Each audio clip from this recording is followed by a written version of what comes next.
And welcome to a brand new life, to a brand new day, all the way from the wastelands of California. My name is Michael, and I'm a mere figment of your imagination. I look forward to once again serve you those sounds of salvation. First time listeners, turn on, tune in, and drop out. This is a very different kind of show, a place where we don't feel so alone. Oh, yeah, live and direct right now on YouTube. I see you out there. My guest this evening is Linda Godfrey. She is an author of over 18 books on strange creatures, phenomena, and people. She's a frequent guest on national TV and radio shows, including Monster Quest, Fox News, Lost Tapes, Monsters and Mysteries, and Sean Hannity's America. Once again, thank you, ladies and gentlemen, for allowing me into your hearts and into your minds. Here we are again, on a night like this. Good evening to all of you out there. I encourage all of you out there to go to YouTube to interact with me and other listeners just like yourself. What's going on, boys and girls? I hope all of you out there are doing fine. I'm not 100% right now. Still slightly sick. I apologize. We've got a lot on our plates tonight. Definitely get yourselves comfortable. And without further ado, it's Linda.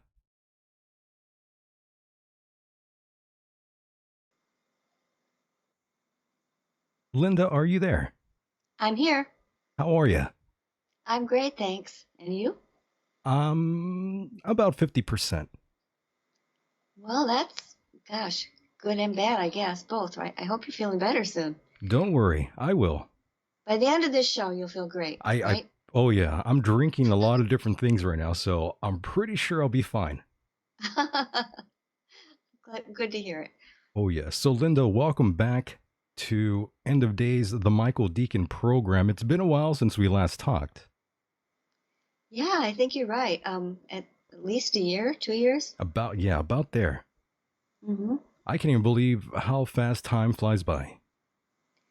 It really does sometimes. Well, they say the older you get, the faster time goes. I believe it. It's true. Mm-hmm. Don't know why, but... Yeah, so thank you tremendously for sharing your time with us all here. Oh, I'm always glad to come on your show. We have a good time. We certainly do. And speaking of which, you've been extremely busy last year and now.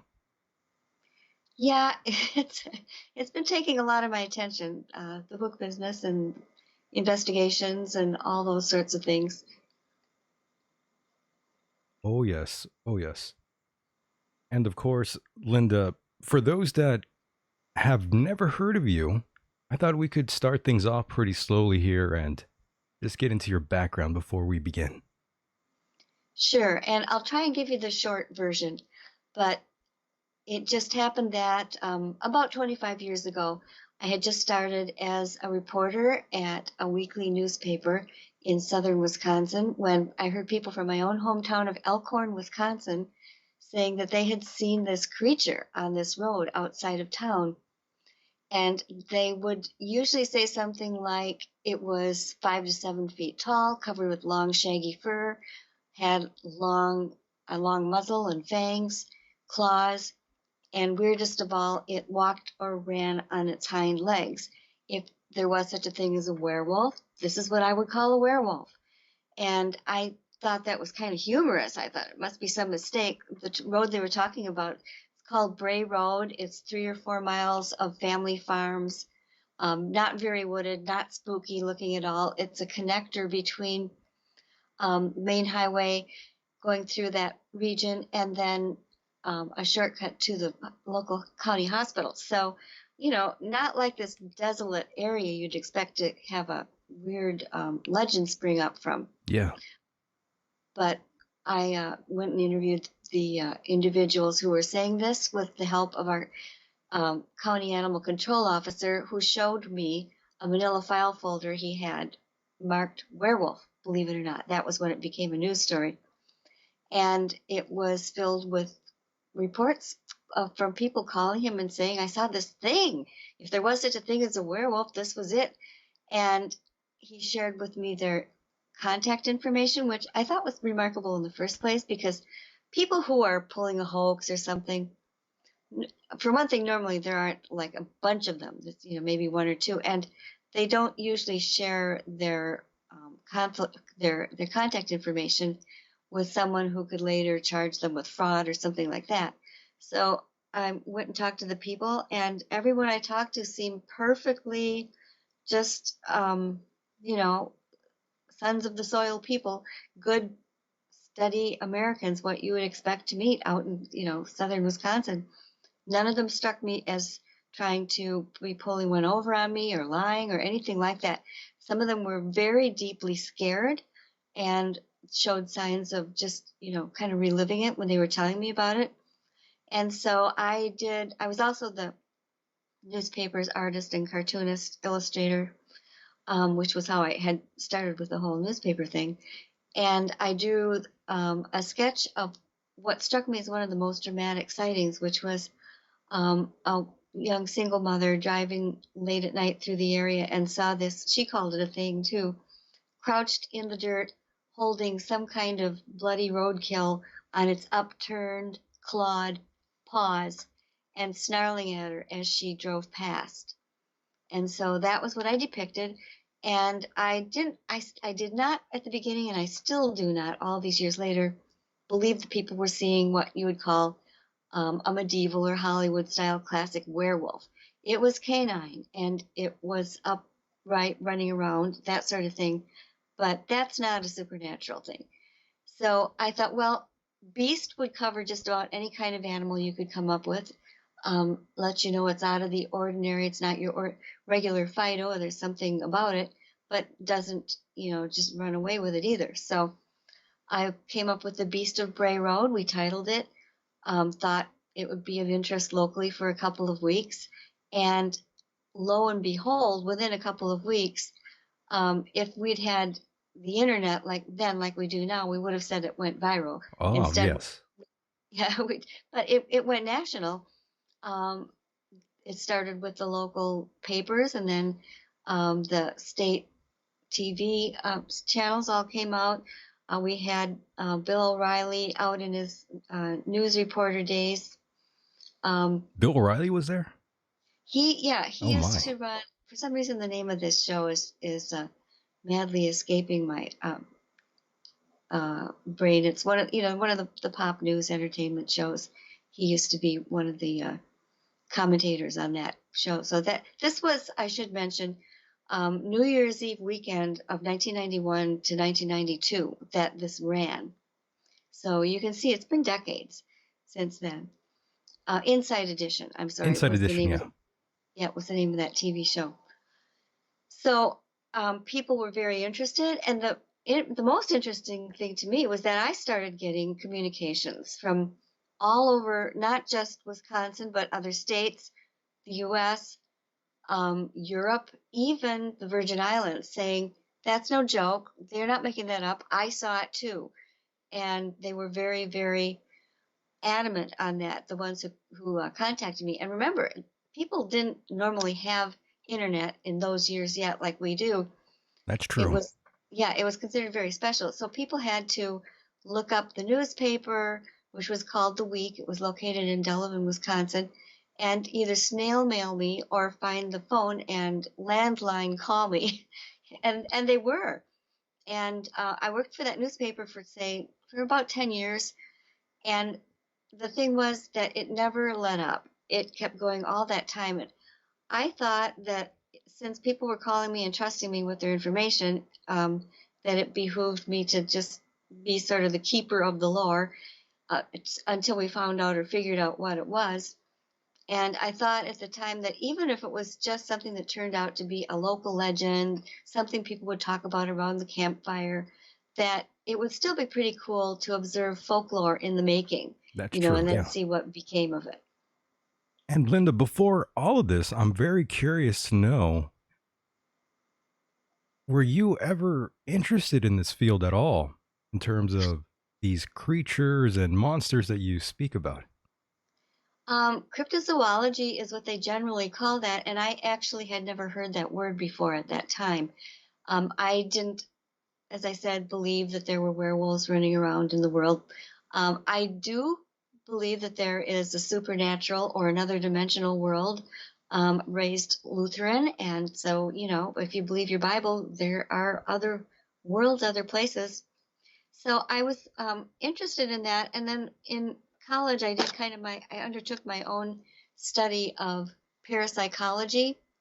Um, Wherever and it was still kind of new, that was the era of the new age type of thing. So I attended lectures, and there was a book, Psychic Experiments Behind the Iron Curtain, and it described the at that time Soviet Union's attempts to teach people to be psychic, and supposedly they were training lots of citizens to psychically spy on us. And one of the things that they had was they trained people to sense colors just by touch of their fingers on a certain substance. And I actually got my husband and I were married while we were in college, and I actually talked him into doing this experiment with me where I had a pack of construction paper, and I put out the different colors, and we'd take turns, you know, arranging them for each other, and see if we could keep a blindfold on and tell what each color was. And we both got very good at it. It was surprising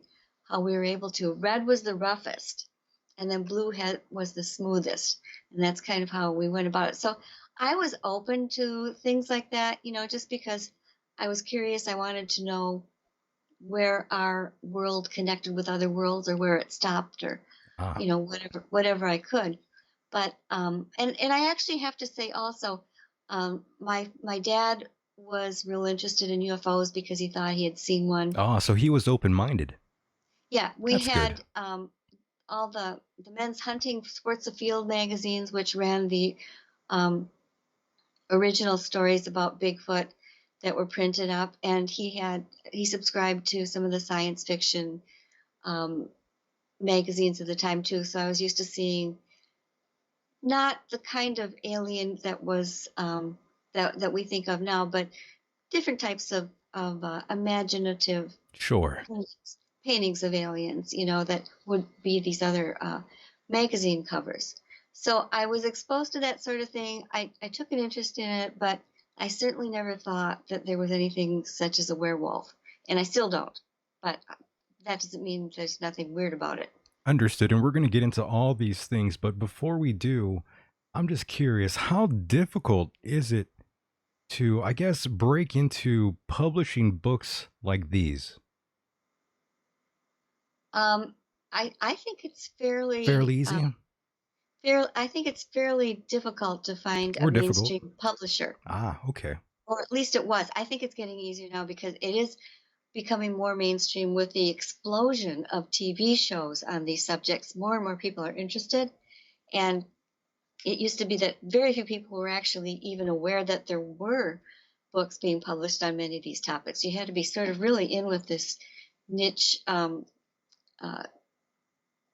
with this niche interest unit. How can I put this? Not very many people were interested. Understood. Yeah, I was going to say publishers, I wonder if they have a certain preference for certain kinds of topics.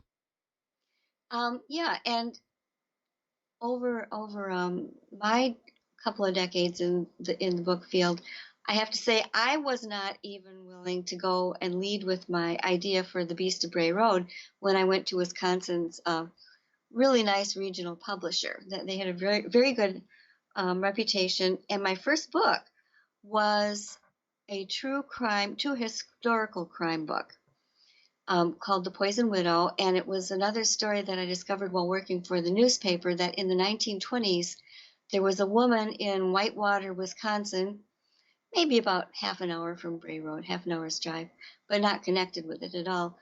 But she and a college student that was boarding in their house somehow hatched a plan to kill her husband with strychnine, and they accomplished this and almost got away with it. Except then she tried to kill her 4 children too because Oh the my God. younger guy didn't want them. It was very Pretty um, dark. it, yeah, it's a very very dark story, but it was local and there were so many surprising things about it that they just took it right away. And then they said, "Well, what else have you got?" And at that point, then I said, "Well, would you believe werewolves?" I think those Ah. were my exact words, and I had the editor's complete attention. So that was the next one then. So The Beast of Bray Road, Tailing Wisconsin's Werewolf was my second book. And how do you keep these topics fresh when writing about these things, Linda? Well, it isn't that I'm endeavoring just to think up new things or do that myself. The readers are those who keep it fresh for me because there are continually more and more people who see these things. Um, Many times they have their own unique twist to them, Right. and so the readers and the witnesses who come and report to me, they're the ones who keep it fresh. And what I try to do is not just say, "Ooh, here's scary stories," and repeat them verbatim. I try to sort of associate them, correlate them, find out if there are other um, phenomena that just relate to them in any way, and see if I can make some sense. Sometimes I'll, vet the witness story a little bit, although I try and do that ahead of time. If I'm talking to somebody and I really feel that they're lying or pranking or hoaxing, Yeah. it doesn't go in my book. I'm sure Understood. there have been one or two that have slipped through, but um, especially nowadays, it's so easy to check any little fact that they give you that it's much easier to weed people out if you need. And actually, I have to say, it's a very small percentage, I feel, who even think of trying that. Yes, I was going to mention it must be uh, in the earlier days, it must have not been that difficult to figure out who was genuine and disingenuous about their story. Yeah, there were people in the beginning. I started receiving a lot of pictures which were obviously, Uncle Vern out in the cow field with some kind of a fursuit on his head, or somebody wearing a werewolf Halloween mask, Sure. peeping through the corn stalks, that sort of thing. And they're pretty easy to rule out. It actually is quite difficult for a human to succeed in walking around in any sort of a consistent animal costume just because we're built so differently. And canines especially walk on their tiptoes. It's called digitigrade is the fancy word for it. And so their hocks, or what would be our heels, are up off the ground, and it's really really difficult for a human to emulate that look. The closest they've come is these costumes where people put those very very springy stilts. They almost look like little curved skis with something to attach them to the leg, and then they can kind of bound around on those. But it doesn't look human. I mean, it doesn't look like a wolf or a dog still because there's too much of a foot on it with the ski part. So it just is really hard to pull it off. Right. And I would have to say, even today, with TV shows about searching for Bigfoot and the Loch Ness Monster and all sorts of different uh, stories of that, or creatures rather, these TV shows have really just got these subjects really popular again. Yeah, like I said, it really has exploded in the last probably 4 to 5 years. And one of the first really good ones I think was Monster Quest. And I say that not because I was in Because you the were first, there. yeah, I was in the first and second episodes, yeah. But they really did a pretty good job, I thought, and kept people interested and did 4 seasons, which is pretty good for that type of show as well. And then the Finding Bigfoot came along, and there've just been so many since then. So I think that has really been the big thing that's helped skyrocket public knowledge about them. Yeah, and the Sci-Fi Channel as well. Yes, that's another one. Yeah, I think it was called The Haunted Highway. Yep, I remember that one. I'm pretty sure I was on it. And World's Scariest Places. There were a lot of fringe ones too. World's Scariest Places was another early one. There's just Uh, so many that I can't even remember them now, but I just certainly remember a time, I think it might have been 2007 when it really just started getting really popular.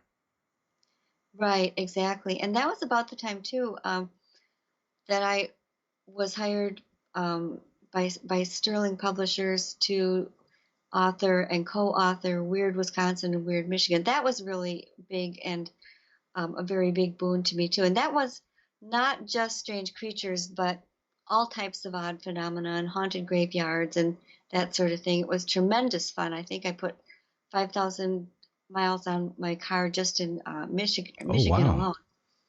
But yeah, so my book order was Poison Widow, The Beast of Bray Road, and then The Weird Wisconsin and The Weird Michigan. And then I did Strange Wisconsin and Strange Michigan and kind of took off from there.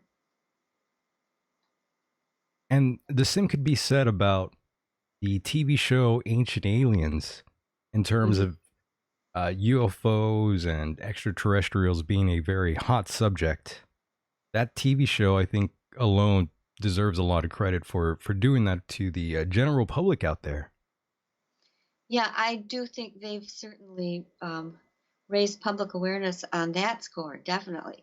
It's such an easy show to watch. It's very well produced, and it sort of draws you in, and you can't stop watching it. You know, it's It's even well when done. yeah, it is. It's very well done, and many of them are. There have been some that were not so well done, and they're not around anymore, but they really have taken a very large share of the airwaves compared to 20 years ago. Yeah, I'm just always just surprised that this has come around again. Well, yeah, and it's been cycling bigger and bigger as the years go by, and I just wonder if people are going to get tired of it. And there have been other generations of people who've been through all of these things. Sure. I'm not. It's not just me and people who started about the same time as me. You go back and you've got John Keel, who was about retiring, who was retiring about the time that I started. Ivan Sanderson was one of those very active in the 60s. Lauren Coleman, I think, was active in the 70s and 80s, and he still is very much so, runs a great museum in Maine, a museum of cryptozoology. So there are all these other people who were really doing wonderful jobs, lots of investigating. Many of them were bona fide scientists. I'm always quick to note that I was a journalist, not a scientist, so I keep my reporter's hat on, but I don't claim to know scientific things in any field. I just research and suggest, do field work as I'm able to wherever I'm allowed to go somewhere and look at whatever information or tracks or whatever are there. But there were many people who were biologists and paleontologists and archaeologists who did lend that background of science to some of the earlier efforts. So it's kind of like every decade there's been this new round of people investigating these things, and it seems to widen with each generation, is just what I've noticed. And what I like about you, Linda, your writing is very good and you keep objective. You don't like you said, you don't add on to things like we see on television at times. Some things Right. are, yeah, some things are slightly embellished for entertainment purposes, of course.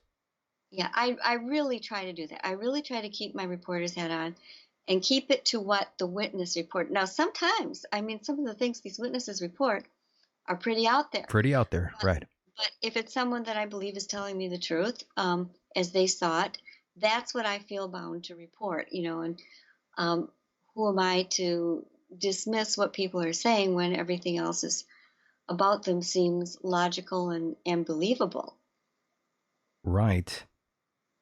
And of So course, there uh huh. Go Oh, ahead. sorry. Sorry. I was just going to mention one really good example of things that are exaggerated was sometime in the past couple of years, there was a show that ended up with the statement that, and out on Bray Road, the the necks of 5 horses were slashed. And I was so surprised to hear that because I would think I would have heard that back then if that had happened. They were talking about the early years. I got in touch with that same animal control officer and said, "Hey, did you ever see or hear of 5 horses getting their necks slashed on Bray Road?" And he said, "No, that never happened. That Yeah. could not have happened." Now, there was a horse that had its neck slashed, and this was recorded in my book, Hunting the no, I don't think it was Hunting the American Werewolf. I think it was actually in the Beast of Bray Road. I forget what's in what book anymore. but That's but okay. there was a woman, and I think this sounds more like Bigfoot. There was a woman who had an upright furry creature come right up to the porch on her house and kind of bang at the doorknob, and she was terrified, and she watched it. She kind of scared it away somehow. It went through her garden and the footprints, and then it went into her horse barn. She could hear the horse shrieking, and something left deep bloody claw marks kind of raked down the horse's neck. And there was a DNR agent who came out and looked at it, and I interviewed him. And he said, yeah, he said those were big footprints and they were real. He thought they looked more human-like, which makes sense because her location was Jefferson County, where there have been quite a few Bigfoot sightings. So we have all sorts of things running around southeastern Wisconsin. Yeah. Speaking of Bigfoot, I believe it was Teddy Roosevelt who actually had a pretty strange encounter with Bigfoot. Yeah, he was quite a hunter, and The especially, wilderness hunter, I believe it's called. yeah, he was. And I don't know the story well enough to, retell it, but um, I do know that he was also very adamant that all the mountain lions had to go because he saw them as sort of pests and vermin. And we've since learned that and a lot of people think that black panthers are some type of great cat, whether it's a panther or a cougar or a jaguar, are magical beings. And I don't necessarily think that's true because you can get really good photos of them, and I've seen them in exotic private zoos and that kind of thing.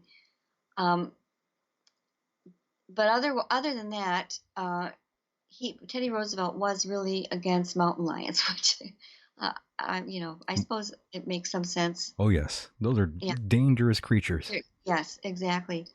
But there was an incident with him and seeing a Bigfoot, or what many people feel was a Bigfoot, and it's pretty easy to find if you just Google Teddy Roosevelt and Bigfoot. It should come up quite Yeah, easily. it's a very good book, very popular story, and of course, Bigfoot has been pretty hot lately. Lots of sightings out there. Yeah, I yeah. even go ahead.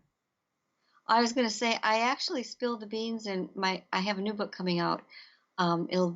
It's online for pre-order right now, but it'll be on sale mid-July. And I did see a creature a few years ago. Had to wait 20 years to see one, but I believe it was the same creature 3 different times in the same general area that I could not explain in terms of its size, um, its look, its behavior, to have been anything but a Bigfoot. And this was in an area with pretty many Bigfoot reports too. So it wasn't like I was the first one ever. But When was this, Linda? this would have been in 2014, Ah, and it occurred over 1 year, and it was near the southern unit of the Kettle Moraine State Forest, which I've had reports of Bigfoot from there from the very first early years, 1991, 92, when the Beast of Bray Road story came out. People saw enough similarity that they were also writing to me about Bigfoot sightings, many of them in Walworth County, and many of them around this Kettle Moraine State Forest, and especially um, in the surrounding counties, Jefferson and south of Dane County, really, really close to Bray Road in terms of drivability, maybe within an hour or so. But they were definitely different animals. And what I saw was not canine, was too big to be a dog. It was not a bear, and it was doing something different each time. And each time, there was no way anyone could have anticipated that I would have been walking by there at that time. And strangely enough, nobody else was around to see it at that time either of those three. On one of the times, my husband was driving, and we were driving past a field that we always called the animal field, because there were always deer running across the road, or flocks of turkeys. It was very well endowed with animal life that would be great prey. And we always slowed down. It was around this bend because we didn't know what was going to come running out across the street. And this was very near the kettle moraine, again, if I didn't mention that. And I looked over, and there had been an ice storm. This was in the winter, very much like we just had an ice storm this past week. It was horrendous here. And I was looking at that, and I could see I thought it was a real big man in wearing a snowmobile suit covered with black Sure. at first. And I could see it real well because the trees were all still frozen white. And this thing was like a dusty coal black. And so it showed up against them. And it was it had a big branch of a tree in its hands, and it was pushing it up and down like you would prime a pump, an old-fashioned pump that people might have in their yards. And it was right on the edge of a kettle that was in the farmer's field. The fields around the edge of the kettle, where they gradually turn into farmland. If there's a kettle, you can't get down in there. They're deep spaces. For people who don't know what I'm talking about, when the last ice age passed and the glacier stopped right there, it was pushing all kinds of silt and rocks and things, and it dug these deep holes out of the ground. And many of them have unusual plants in them. They're full of brandles and that kind of thing. But if you've got one in your field, it would most of them are too deep and costly to fill in. So they're just there in the middle of the field. So this big black thing, was pushing and pushing and pushing on this branch. I think now it was trying to break it, but at the first time I thought it was, it just looked like somebody trying to prime a pump. And we got close enough, and I realized what it was. And I remember screaming, "What the heck is that?" And my husband's like, "What? The baseball games or the football game starting?" And he would not stop. So I had to wait until we went home. He went in the house, and I backed up and drove right back there. And by then, of course, it was gone. Right. And I actually found the landowner and got permission to go and look at it, and brought a couple of investigator friends within a couple of days, and we went and looked at it as best we could. But more snow had filled in, so you couldn't really see anything. Yeah. That was actually the last sighting. I would have been freaked out if I were you. Well, when you're in a car and you're driving past, and this thing is, and like I had seen it 2 other times. Once was in that same field, and I was driving by myself. I think this was the first one. I was driving past it myself in the car, and I saw this big stump. This was like fall, so I think it was just the fall before that. There was this big black stump, not all that far from the road. Maybe I was like 100 yards or so. It was not. That sounds like too much. I have it written down somewhere so I won't forget, but I don't have that note right in front of me. But it was easy to see. It was maybe one football field. I'll say that. That's easier to say. And it was maybe about 40 feet from where that field dropped down into a kettle full of trees and things. And it looked like the stump of a tree with a weird branch sticking up. And it was odd where the bottom of the stump was meeting the ground. I could see it looked like there were roots or something coming out from it, because there was just a little bit of chaff. It had been a cornfield, and all that was left was this bit of chaff. And I looked at it, and just as I passed a bush that sort of blotted it from my sight, I thought, There's no stump there. I drive by this, 8 times a week, and I would have seen a stump. It's just that when you notice something that is um, puzzling to you, your brain starts going to work on things that it could be, Of course, yeah. until you realize what it is. And I screeched on the brakes. I backed up as fast as I could. This could have only taken like a couple of seconds because I was just barely past it. Just the amount it would take to brake, put it in reverse, back up, and it was gone. Now, if it had been a bear, because I realized that what looked like a weird branch must have been its arm partially upraised, and what looked like weird bottom of the tree trunk was actually its feet kind of splayed so that it could be in this halfway crouching position and then just take off and bound into the brush. Well, people have described this behavior they describe it like kids playing statues where they freeze, you know, and probably most people would have just driven by and not thought about it, because when something's just motionless and it looks like a thing that is natural to the area, Yeah. and you're not looking for Bigfoot, as I always was, you probably would just drive by it and it would be a very effective sort of screening thing. But it had to be almost supernaturally fast to have bounded down into that ravine like opening just in those couple of seconds. And I think if it had been a bear, it would have just been, it wouldn't have played possum That's or true. statues. They just don't do that. A bear just goes where it wants to, basically, Well, and trots off or runs off. it's a good thing you weren't any closer, Linda. Yeah, and again, I was on the road in my car, so I was just fascinated. I just wanted to see it and take a picture. And of course, it was gone. The first one, or it would have been the first one, I guess, because this was probably in June. It was about 4 feet of hay in a different field that I was walking past in the morning. I had just decided on a whim to take a walk. I lived in that neighborhood, and I did not even have my phone with me or anything. I thought I'm just going to take a 15-minute walk and get my blood cells going so I can write and think and that sort of thing. It was quite early in the morning, so I walked up to the top of this hill where this one field was, and I headed toward that one because that field had cranes nesting in it much of the time, and often they would be walking out toward the road, and they were pretty tame. You could get real close to them, which probably made them good prey, because that day I did not see any cranes, but right at the spot where their nest was this big lumpy black head sticking out of this 4 foot high hay. And the sun was behind it. It was morning, and so I couldn't see its facial features, but it looked like a head, like a roundish head, and then moved out onto very large shoulders, and I could see the shoulders and the head staring at me. And this one was closer, I think, than the other ones.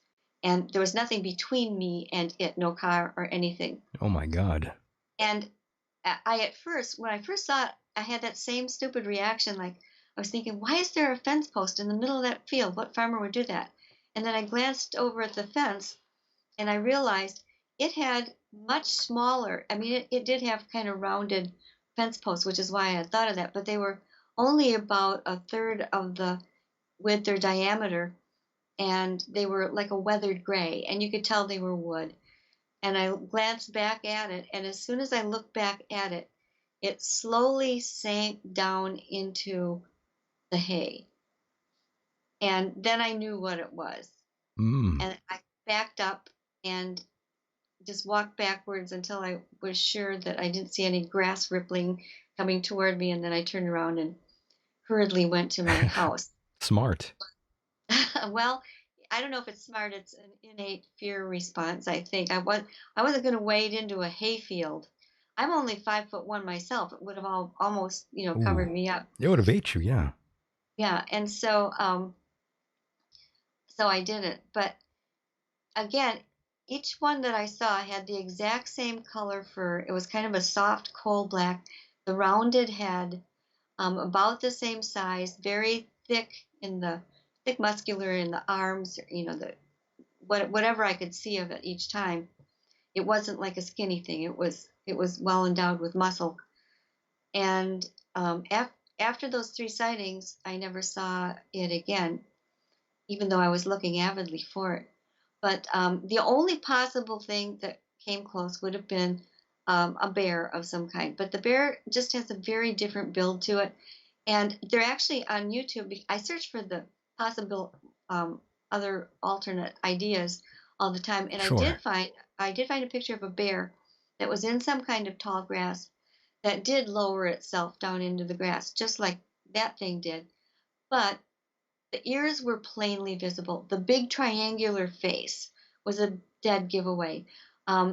Bears don't have shoulders either. They have kind of down sloping um, limbs and chest area that are meant to be for a four-legged animal rather than something that would swing around. Our arms are built very differently. And I would have known. My dad grew up in northern Wisconsin. I spent a lot of time there. I've seen bears out in the wild. There's some big, big black bears out in Alaska. Oh yeah, Oh my yeah, those are huge. goodness. I mean, they're almost as big as the brown Kodiaks. But the black bears in Wisconsin can also get very large. Yeah. And especially down in southern Wisconsin, there's a lot for them to eat. Those You are know, just extremely dangerous, like a wild moose. yeah, they are, and they don't live in southern. It's too well populated here for them. Although a few are seen every now and then. I could name times when a bear was seen going through here. And even an hour away in Madison, Wisconsin, a few years ago, some people had a bear up in a tree in their backyard. So we know they're going through, but again, each time you saw these pictures, you knew it was a bear. And bears don't mind if you take their pictures. These other things somehow totally elude having their photos taken. They just don't like the close-ups. So I just have never been able to pin them as anything but a Bigfoot, and that's what I have to accept that they are. And I actually had kept it quiet for a long time because um, it seemed I'm well aware that it seems sort of convenient that I write books about these things and then I do get to see some. But again, I remind people that it was 20 years after beginning to study these things that I waited, and constantly, constantly, constantly, everywhere I looked, everywhere I went, watching for them. So I had the mindset and the longitude, and I had learned a lot. I mean, I read as many other books about them as I can too. So I'm studied well up on their behavior and can recognize when it's doing something that many other people have described, because I think that makes it more likely. Yeah. And by the way, speaking of footage, I believe it was just only 2 days ago. I recall Fox News put an article up of hunters who claim to see Bigfoot out in Utah, and they have footage of this. Yeah, I saw that. Oh, you saw There, it? pardon? I said, oh, you saw that? Oh, I heard about it is what I Okay. meant. Saw it like in the papers. I did not see the creature itself, I was like, oh but my goodness. I think the same thing is happening. I think that more and more people are aware, and where they would have just automatically dismissed it as a cow or a bear or something, they're now understanding what is out there and accepting it when they see something that if it looks like a Bigfoot, runs like a Bigfoot, growls and howls like a Bigfoot, it could be a It Bigfoot. might be, yeah. That's very insane. And one of the stories about Bigfoot that I heard many, many moons ago is the story of Zana, the Russian Bigfoot. Oh yeah. Have you ever written about that? I have read about that. I was one of the first things I really got that made me interested in the field, because supposedly she mated with A human. at least one human. Right. Yeah, at least one human, and had descendants. And supposedly the people who went there um, found a descendant, and it behaved as a human pretty much, looked a little different. But if everybody's um, perceptions of the Bigfoot, and there are really lots of books that describe very well, and you see the same behaviors over and over and over again. The looks and the behaviors, they're so consistent, and to me, they're really close to human. That looks like a Bigfoot. Well, I mean, but I think Bigfoots in general are genetically close to human. Oh, well, of course, yes. Yeah, I was looking at a photo just now of Zana, the quote unquote wild woman, as they nicknamed her. right. That just looks like a Neanderthal or a Bigfoot. Yeah, and I think, well, we're definitely close to Neanderthal because Right. we almost all of us, uh, with the exception of people from some parts of Africa, have Neanderthal DNA in us. And I think that the Bigfoots, I'm not sure you could relate them to Neanderthal because they're so much bigger. You know, the Neanderthals weren't all that much taller than us. They were sturdier. But I think we're still talking about, talking about them as maybe Hmm. subspecies of humans. Very close, but just different. Yeah, it's so weird. But yeah, that story is very fascinating. If anyone is interested, just look up Zana, the Russian Bigfoot, and you'll get a lot of really detailed description of how the villagers were treating her. It's Right. kind of, yeah, it's not very positive. No, no, she was not treated as, a Not at big all. celebrity or anything. Yeah. Yeah, yeah, but no, it's one of the very few instances where modern day people have had a close up look at um, what others see as a different creature, different humanoid creature, hominid, human. That's okay.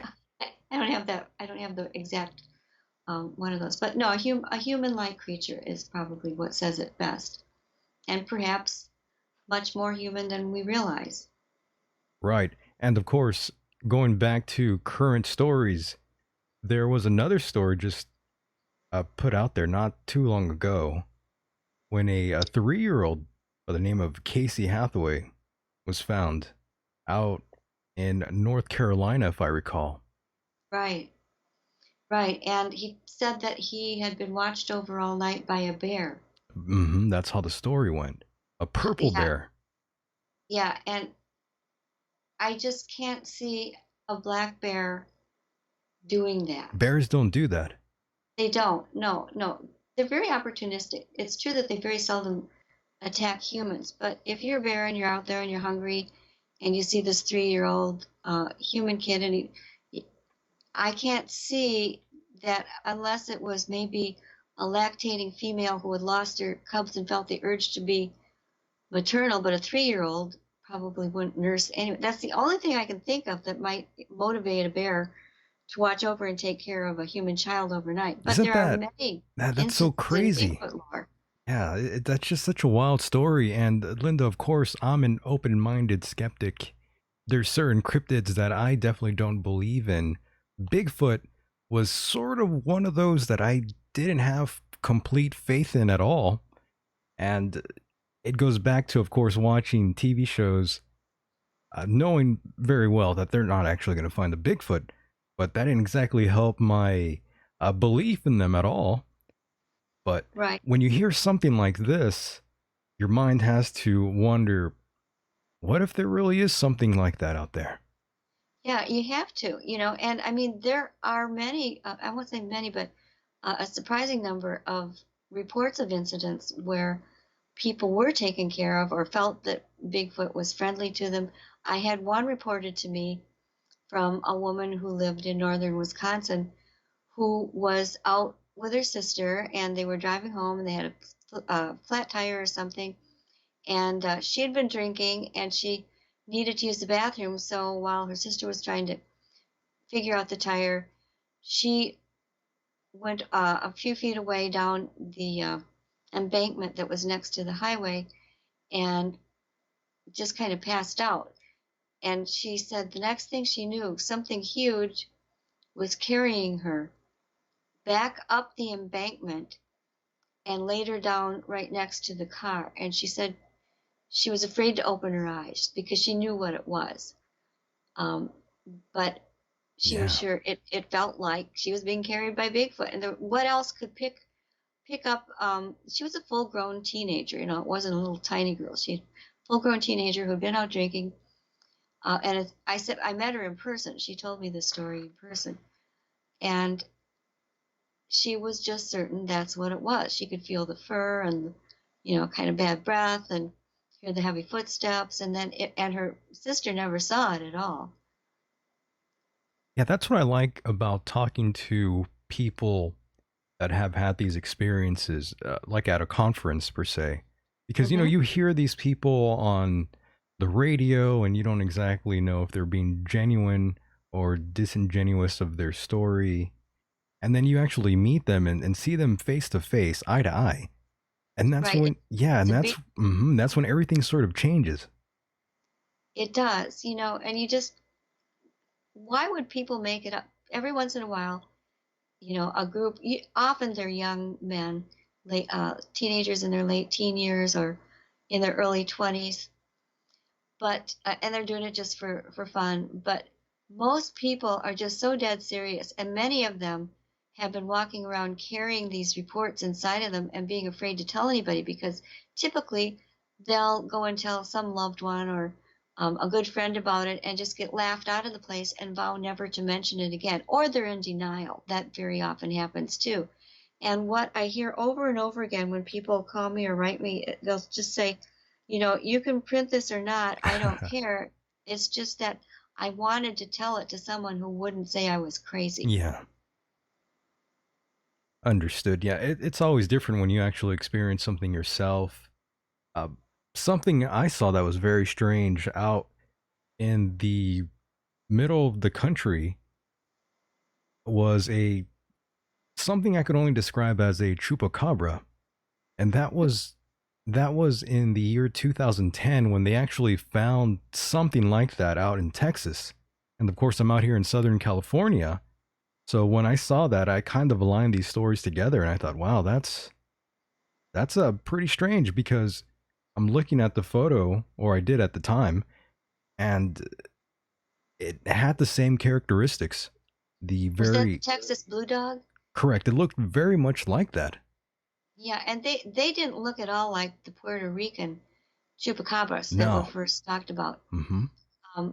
The Texas blue dogs were obviously natural animals and alive, because there was a woman who, well, it had been raiding her chicken coop, and she was able to catch one. And she found one that was killed by a car. She had the DNA done, so she knew what it actually was.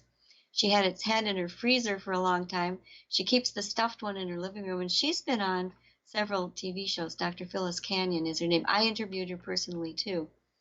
And those Texas blue dogs are weird because they're hairless, and so people think they have mange, but their skin has sort of a bluish sheen to it, whereas something with mange, it'll look pinkish gray and oily. Unfortunately, I've seen it at close range, and I know. But they had weird things. They had these big pads on their rear ends on either side of the buttocks that don't seem to fill any function. They're not glands. They're just strange. There's even some footage of a police car with their dash cam. Yeah, that's exactly what I saw. It looked just like that, Linda. Yeah, chasing it. Whereas the ones in Puerto Rico that were originally called chupacabras, which means it sucks goats, Right. because they were found Goat sucker. decent.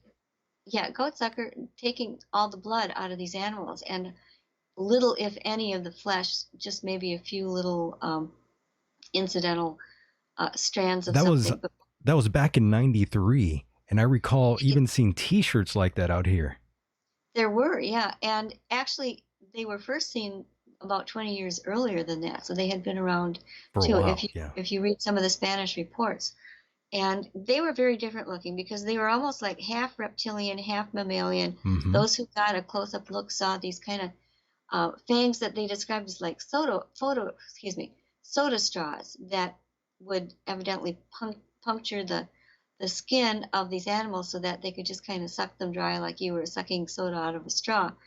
And sometimes they were seen with wings. Sometimes they were seen with these spines that might have been retractable that went down. went down the length of their back. Yeah, like Um, spikes and large yeah, claws, right? yeah, and they weren't necessarily huge animals either. They weren't. I don't think they were even as big as the Texas blue dogs. So they were something apart, and they were also very often connected with UFO sightings.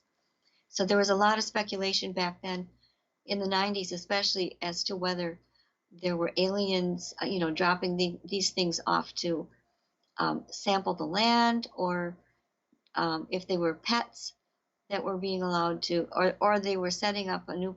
It was aliens. Here's the wildest one: aliens dropping them off to set up a new some herds of them, so that when the aliens came there to live, they could eat these creatures, which don't sound very edible to me.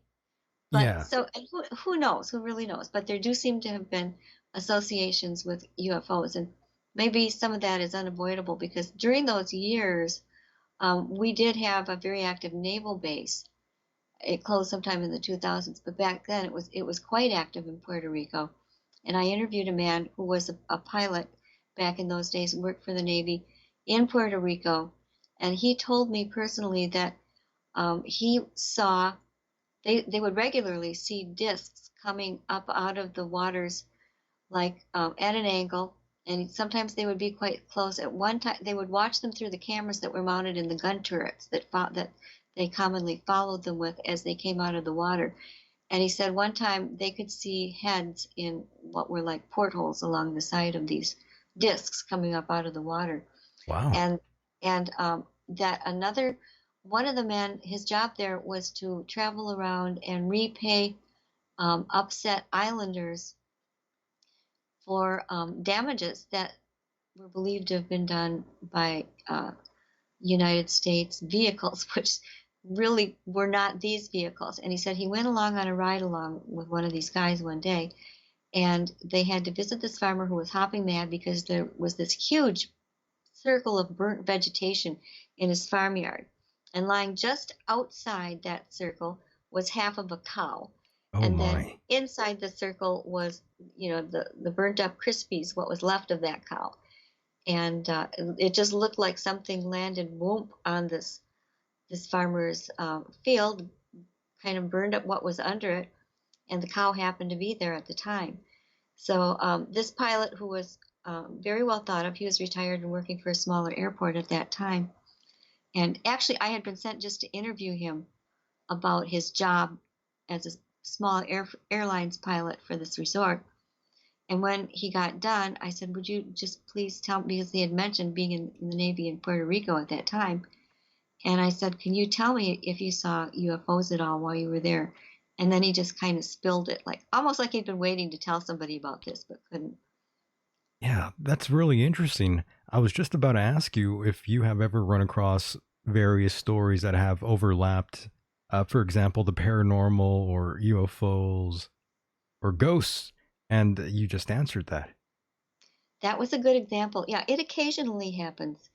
And some of the things that look like upright canines are obviously phantom or astral projections or something, because there's a certain small percentage where people wake up and it's not like the usual dream phenomena where you feel you wake up, you're paralyzed, and there's something sitting on your chest, that kind of Sleep paralysis, right? old hag Old sleep hag syndrome, paralysis. right? It's not like that. People will wake up entirely, and they'll see one or two dogs just kind standing on their hind legs. Often describe them as like Anubis, with the tall black ears, shiny black fur, just kind of looking around. And um, normally they'll just, it's like they own your place. They'll look around, and then they'll either walk through the side of the house or go out the door, or just vanish.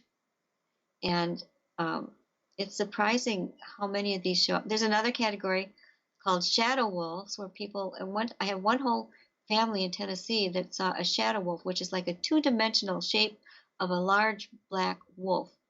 You can tell it's two-dimensional because when it turns its head to look at you, it's like looking at the edge of a piece of cardboard, is what they say. This whole family saw it, and one of the women had a broom and kind of ran toward it menacingly and chased it into the woods, just went leisurely. But I've had the same exact thing described to me here in Wisconsin, one around Eau Claire, a couple of them not far from that Kettle Moraine State Forest again, very recently from people who never heard of one another or the phenomenon. They just wanted to know what in the world was that big two-dimensional black wolf-like thing that they saw Sure. running across the road. Very interesting. And by the way, do you have a specific favorite in terms of cryptids? Favorite in terms of cryptid? Well, surprisingly, it isn't exactly the Dogman. I mean, it's what I'm most associated with and have probably received the most reports about. People love the And Dogman, yeah. they do, and I'm very fascinated. But I really have come to kind of like Bigfoot better. Ooh. Maybe it's because it's easier to interact with, and I think there are many more of them than there are of the Dogman, and Bigfoot that they're. won your heart. Pardon? Bigfoot won your heart. Sort of, yeah. I mean, Understood. I still, people ask me how you should respond when you see one of these creatures, if you are lucky to see one. And I just say with great respect, even more respect than you would to a known animal, because Yeah. something like a bear or whatever, we kind of know what they're going to do. Um, my husband was stalked by a mountain lion, and he was terrified, Oh my God. but luckily he knew. They come. It was a year when they were known and DNA acknowledged to have come through right where our backyard was, and he was stalked across the whole acre of our backyard, and he was frightened. But yet, what scares the witnesses the most are when they see these creatures that it's not so much they're afraid of being eaten; it's the realization that there are things that we cannot recognize as normal creatures. They don't know what they are, and when you're facing the unknown, that's even more frightening than when you're facing known dangers, because That's at true. least at least there's something you may be able to deal with. When it's unknown, you know, cards are all wild, you have no idea what's going to happen. And that deeply, deeply frightens people and stays with them. It really does. All these sort of things will definitely stick with you. And Linda, I'm not quite sure if anyone's ever asked, well, maybe they have, but I don't think I've ever asked you about things like cattle mutilation. Yeah, that happens. And if you read my last book, Monsters Among Us, I um, kind of went through the several years that I've been helping and assisting with a retired Chicago math teacher who bought some acreage out at Bray Road unsuspectingly to produce hay for his horses back in northern Illinois. And he had a number of various types of mutilations of different things. Um, I haven't there, heard too many stories. I'm just curious. That's why I brought it up. yeah, you don't always hear about them. I know other farmers too. They don't want it known. They Ah, don't want they don't want their properties thought of as that way. And they're afraid of it themselves. But I do look back, I'm still continually looking for explanations from natural animals. And one thing that I had been surprised by was that there was a farmer from middle northern Wisconsin. I got it from a friend who sent me this picture of a black Angus uh, cattle. I don't know exactly how old it was, but its ears had been eaten away, and its tongue was missing. Something had gone in, you could see, and torn out the tongue. And and the neck was sort of broken. And I had a very similar one from Wisconsin, almost identical in the same way. And what I have learned actually since then, just came across this actually about a month ago while I was looking up something else. I found out that you can tell a mountain lion bite from a jaguar's bite because the jaguars will they'll eat the ears and the tongue. And the mountain lion will open up the front, kind of go around the ribs, and go for the heart and the liver. And so here I had two photographs of what was a perfect jaguar kill in Wisconsin, where there aren't supposed to be any jaguars, but there's a very close to that first photo I mentioned, is an area where there are many, many black pantherish creatures, large mountain lion sized black creatures. Black mountain lions are not supposed to exist. So I have a whole chapter on this in my next book coming out, which is called I Know What I Saw. nice. Well, it's just what I have quotes from people saying that. They just, they're so adamant that they have seen these things. So here we have another mystery. You think, oh well, it's just a mountain lion, but yet the scientists tell us there are no black mountain lions, No. and that the Hmm. jaguars live down in Mexico, maybe slightly trespassing into New Mexico now and then, and maybe down into what's left of some of the rainforest jungles, but not up in Wisconsin. And yet, here we're There's showing this yeah. kind of depredation that belongs to jaguars. So there's almost an equal mystery there. Yeah, it's very wild. And of course, there was a mountain lion attack just recently out here in California. Was that the one? No, there was There's there was one in one. yeah, there was one in Colorado, and I believe there was another one in California as well. Yeah, there've been a couple. Plus, there was one on went viral on YouTube yesterday in I'm trying to remember where this was. I think that was California, where a deer came running and jumped into a swimming pool, and out of the brush followed a mountain lion, and it jumped right into the pool too. The deer managed to get out, and the mountain lion got back out. And you don't know what happened, but somebody said, "Well, I bet that mountain lion was waiting in the brushes for that deer someplace." But you never did see exactly how it ended. So yeah, there have been they've been getting closer and closer to human habitat and are habituating. There's another story that I think it was Seattle, I'm not sure, not that long ago, maybe a couple of years, where a family was sitting and eating their breakfast, children and mother, and they had a little Lhasa Apso, which I have a Lhasa Apso, small dog, if you don't know exactly what they are. And they set him out in the backyard every morning. They did the same thing to do his job and then come back in. They set him out there. He trotted out to the middle of the yard, and suddenly, almost from nowhere, this mountain lion just came charging, swooped him up, ran off into the trees, and they never saw the little guy Oh, again, that's unfortunately. terrible. Yeah. Yeah, but the chilling part is that it was probably, casing the place out for days Oh, yeah. to get what time that little dog was going to be out there and where it went, and it was ready. These things are very strategic. They are. They're very clever, very elusive. In fact, many scientific articles you'll find titled something, they call them ghost cats, not because they think there's anything paranormal about them, but because they behave like ghosts. You see them one second, you see them, the next second you don't. They're so elusive. Most of the time, they're not seen, and then they disappear from certain areas. So I'll make this little announcement with going with my new book. I have something a documentary that I'm making with my son, who is a um, filmmaker. Oh, It's amazing. called it's called Great Ghost Cats of Baraboo Hills.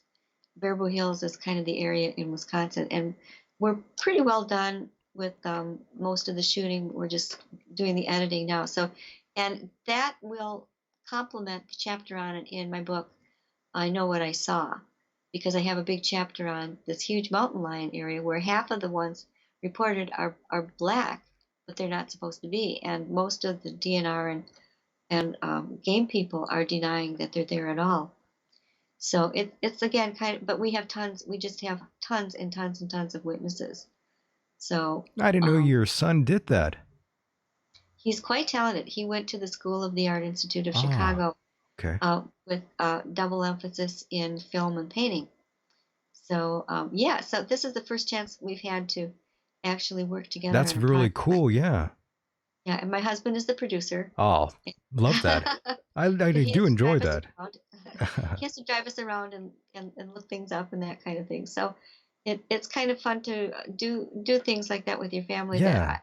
I really wanted the story that these people are telling to be told and known. Very So nice. When that releases, Linda, please tell me and I'll put it up on my website for you.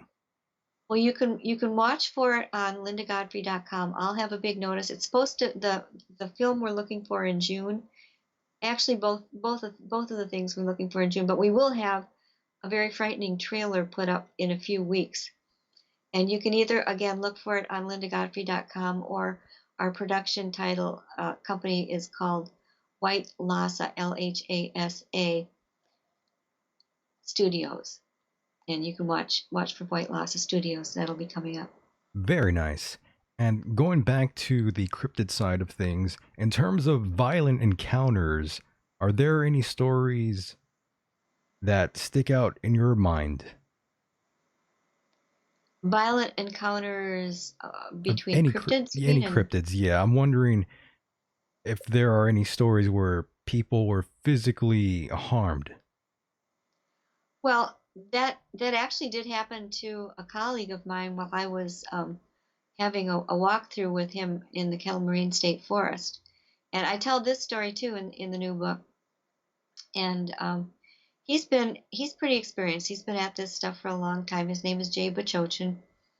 And we were just having a walkthrough on a part of the forest where I'd kind of been hearing some people hearing weird things, and I just wanted to check it out. And so we were walking down this path. It's one of probably the lesser traveled areas in the park. It's not the main trails. But it was really quiet that day. It was just kind of a calm autumn. The leaves were off of the trees, and we weren't hearing much or anything. And I kind of idly shook a little tree, not to hurt it, but right on the side of the aisle. I just gave it a little shake, and I said, gorillas take shaking trees as a sign of aggression or something. Maybe if we shook a tree a little bit, something would come. And Jay's very good natured, and he found a little bigger tree, and he's, like I said, I'm 5'1". He's over 6 feet tall, so he can shake a tree, much better than I can. So he reached up and was giving this tree a good shake. It was just a deciduous tree. There were no leaves left on it, nothing there. And I was watching him, and behind him was kind of a low brush area that then changed into a high brush area a ways back. So I had a pretty clear field of sight. And all of a sudden, he stopped shaking and he yelled, "Ow!" and put his hand up to his head. He was wearing kind of a thick baseball cap, but not really any great protection. Yeah. And something hit me, and said it felt like a rock. And I was kind of laughing. There was nothing around on the ground. There was maybe several inches of forest detritus lying, that ground up leaves and that kind of thing. So we never did exactly find the rock, but his head started swelling up in that spot, and we left. And he actually had a concussion, it turned out. Oh. He barely was able to find his way home. Oh my. Driving. Yeah, and something really did hit him. And Bigfoot, of course, are notorious for throwing rocks. Yeah, they throw rocks, I heard, and knock on Usually trees. they don't hit people. And a friend of mine who's something of a Bigfoot expert in Maine told me that I was telling her about this incident. And she said, "You mean the rock hit him?" And I said, "Yes." And she said, "Well, if he hit him with the rock, he meant to kill him." Jesus, damn Bigfoot. Yeah, well, and that scared me because, not to mention my anguish over my friend Jay being, hurt by the rock, I was thinking, well, if he was down for the count, there I am out in the middle of this very long trail back with a long road back to the car, and nothing between me and any whatever threw the rock. So, I was glad that we had made it out safely. And I don't recommend shaking a tree. And again, I must stress, we weren't doing it hard enough to harm the tree or anything, just to make a little swooshing sound. I wouldn't try it. I really would not. By the way, Linda, there seems to be a lack of good Bigfoot movies. Have you noticed that? You mean since Harry and the Hendersons was made? Correct. That was the last good one. Yeah, and I mean that one's goofy. I do like that movie. I love that one, yeah. And I don't know why that is. You'd have to really create the Bigfoot. You just can't put something in a suit anymore and get away with it because people are too sophisticated. They've seen too many depictions of Bigfoot. They know what it's supposed to look like. It would have to be computer generated, and there would have to be a good big story to it. And I don't know why nobody's come up with something super. I mean, people do claim that the Wookiee, of course, in Star Wars is supposed to be Bigfoot, but nobody comes out and says that. Right. So why it is, I'm not sure. There's, Dogman, Wolfman movies galore. Actually, I take that back. There is one that's called exists. I forgot all about it. It came out in 2014, I believe. Hmm. I mean, it's not the best, but it's Yeah. pretty violent. Well, yeah, and that's the trouble with having a story like that is um, to make the story sensational. Oftentimes, violence comes into it that isn't really reported in actual sightings. Usually, there's very little of it, if any. So I always have mixed feelings about those. It's fun to watch them, but I don't like to see anything misrepresented in any way. Right. So Understood. Very interesting.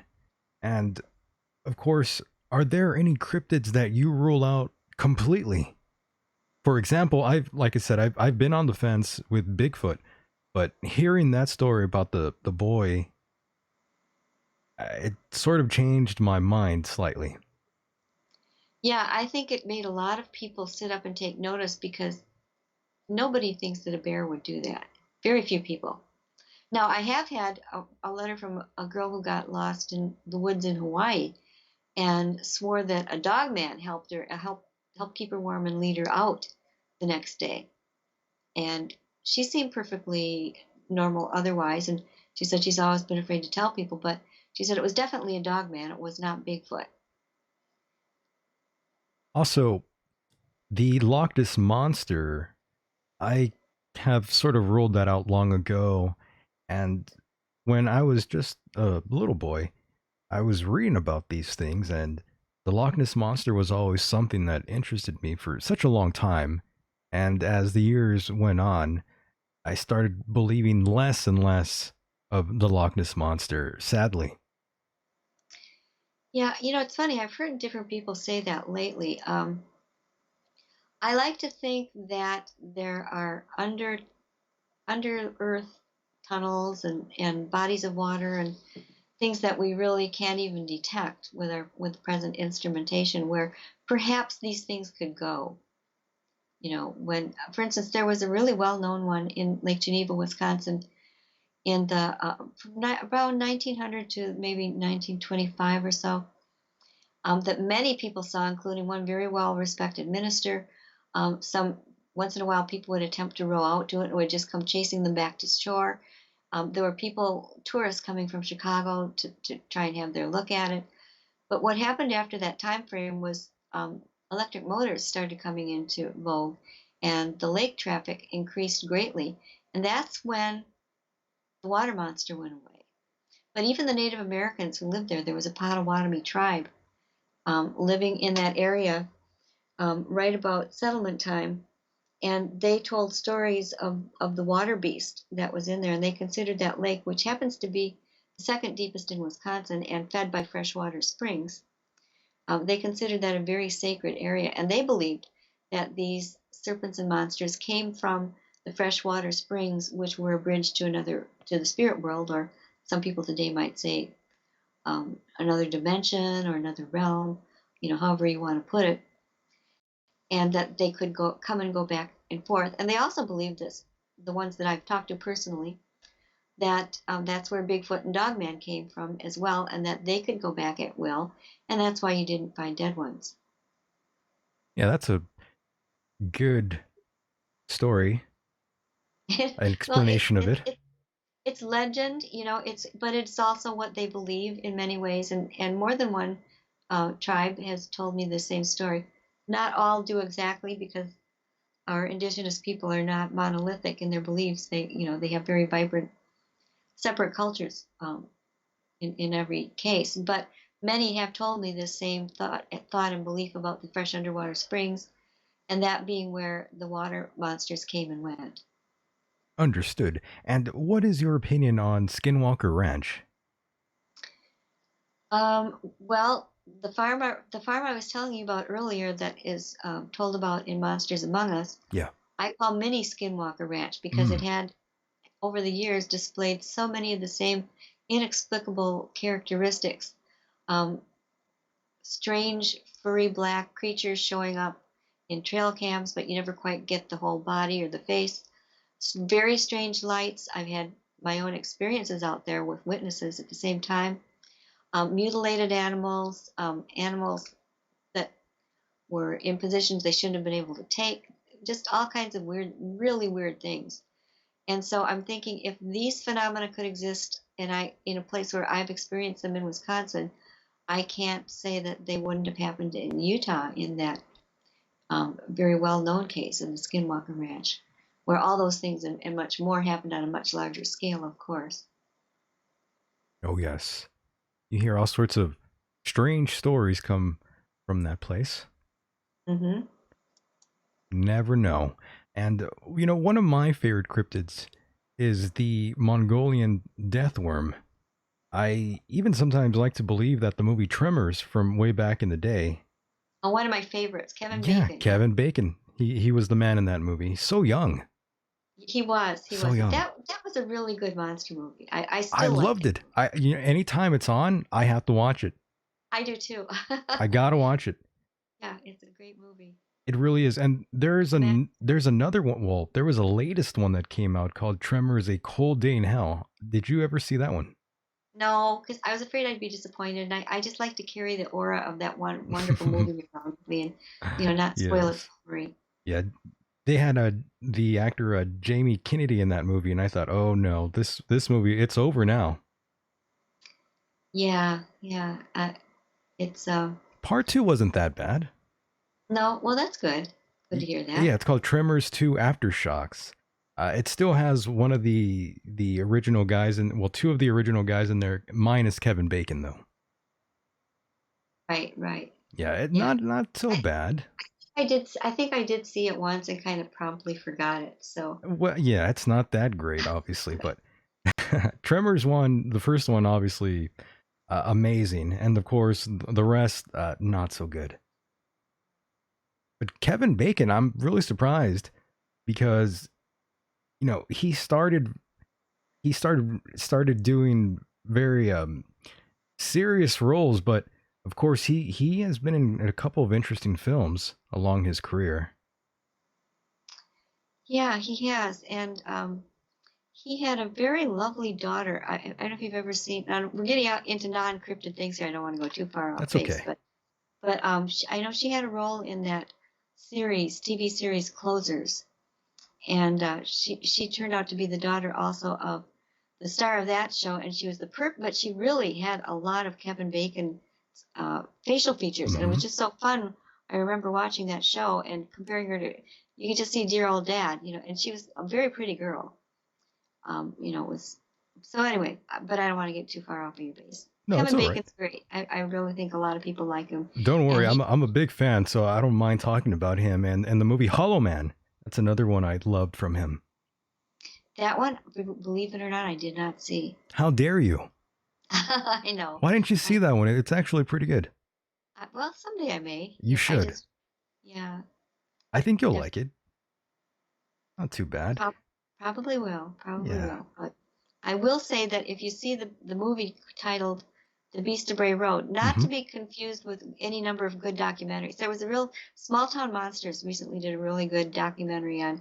They called it the Bray Road Beast, and I'm in it, and Lee's in it with his hayfield, the guy with the farm, and a bunch of other people. I highly recommend Small Town Monsters, Bray Road Beast. But there have been several documentaries done recently. The original movie called Beast of Bray Road is total fiction.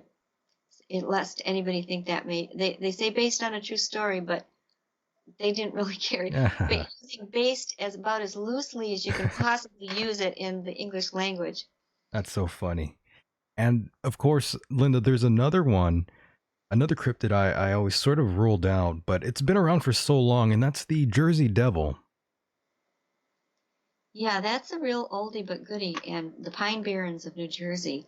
And it has these very old legends, one going back to like the Revolutionary War times, I think, where there was supposed to be a woman who had too many children, like 13 children, and the youngest one turned out to be this sort of devilish looking thing and ended up eating his family and then trudging off into the Pine Barrens.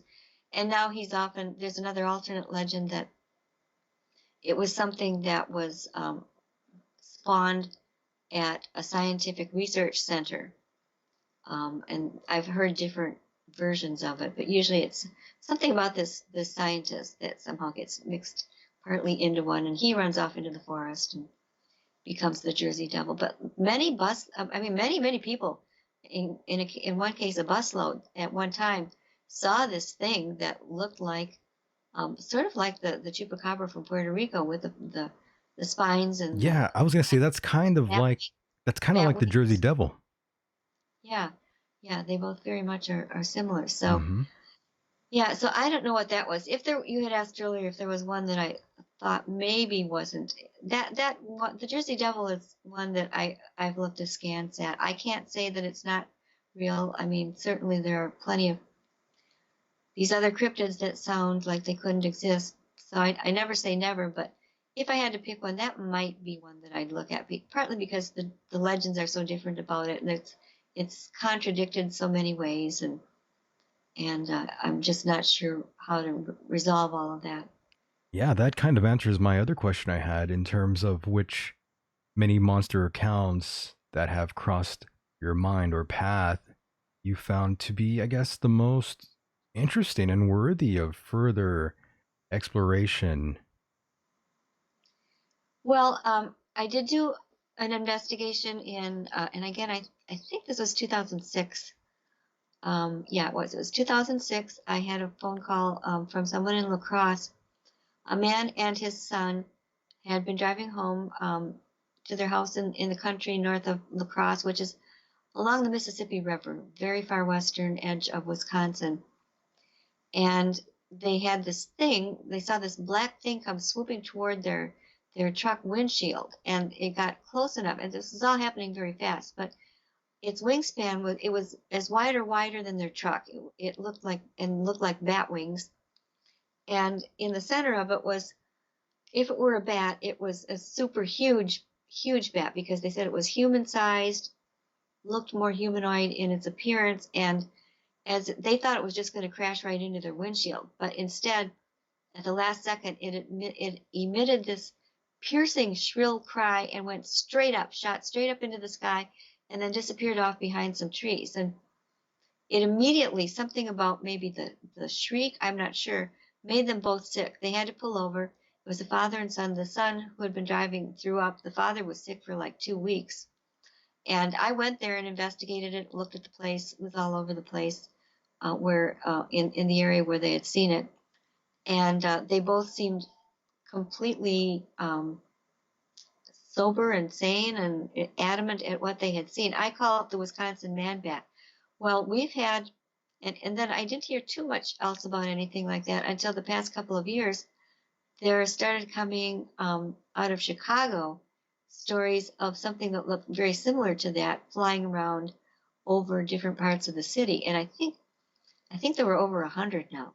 My friend Allison Jornlin has gone to at least 60 of the locations. And forgive me, Allison, if you hear this and I'm getting the numbers wrong. I'm just speaking right off the top of my head. But she and other investigators have been doing a really good trying to track these things down. Some of them seem like they may have been spoofs. Other ones are very much more difficult to explain. So that's something that's kind of ongoing and undecided yet, that I think people are beginning to take more of an interest in, is these things. But the one that showed up in 2006, people are also linking these things to the Mothman The mystery. Mothman, that's another cryptid that I was just about to ask you. Right, right. And the interesting thing is that, of course, the Mothman was associated with the Silver Bridge collapse. You know, people talk about it as if it were sort of a harbinger of doom.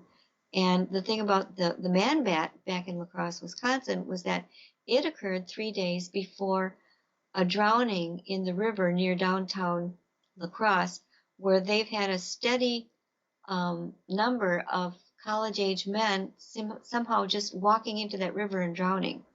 And that goes back to the 1800s when a young doctor did that. And so it almost seemed as if the man bat were acting as one of these harbingers of doom coming. Yeah, it's such a creepy description of the Mothman. Yeah, so all of these flying, and these are different too. They're different than thunderbirds are a different category. Some people think that the things that look like pterosaurs are thunderbirds, but Mm-hmm. if you look At most Native American art depicting thunderbirds, you'll see that they show more of a raptor like an eagle or a hawk-like bird. And then there are other ones that look like great storks. Most of the ones that appeared in the 60s in Illinois, including one that allegedly picked up a young boy and carried him for a few feet before dropping him because everybody was screaming and yelling at the bird. They were more stork-like. So you've got all these different types. And again, I hate to keep mentioning my blog, but I do have uh, a couple of very contemporary sightings of these giant stork-like birds at lindagodfrey.com if somebody's interested in seeing more of those. There's a search box. You can kind of look those things up. Amazing. And of course, Linda, you've been busy with all sorts of things. This year, would you say you're going to just be completely back against the wall busy? It's going to be a little crazy having the film and the book come out at the same time. I've already been talking with the publicist for this publisher's the fourth book I've had from them. It's a Penguin.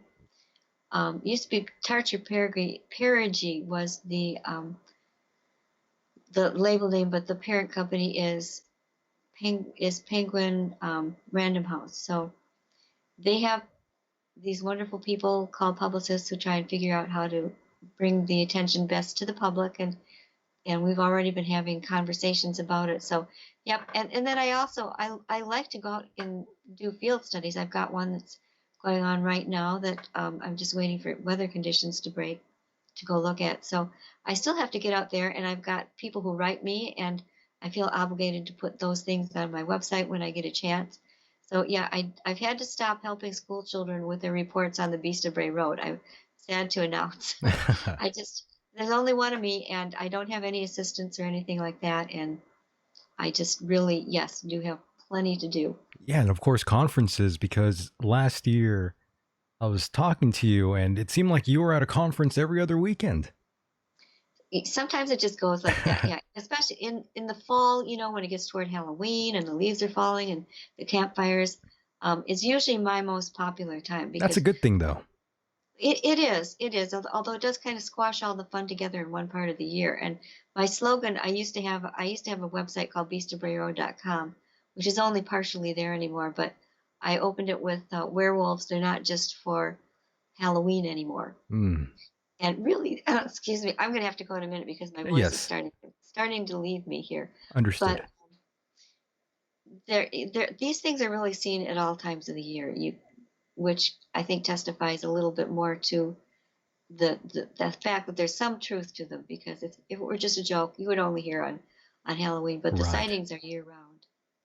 Correct. And Linda, before I send you off here, one question that I seem to get asked by a number of people, strange enough, and I'm maybe sure you get it too.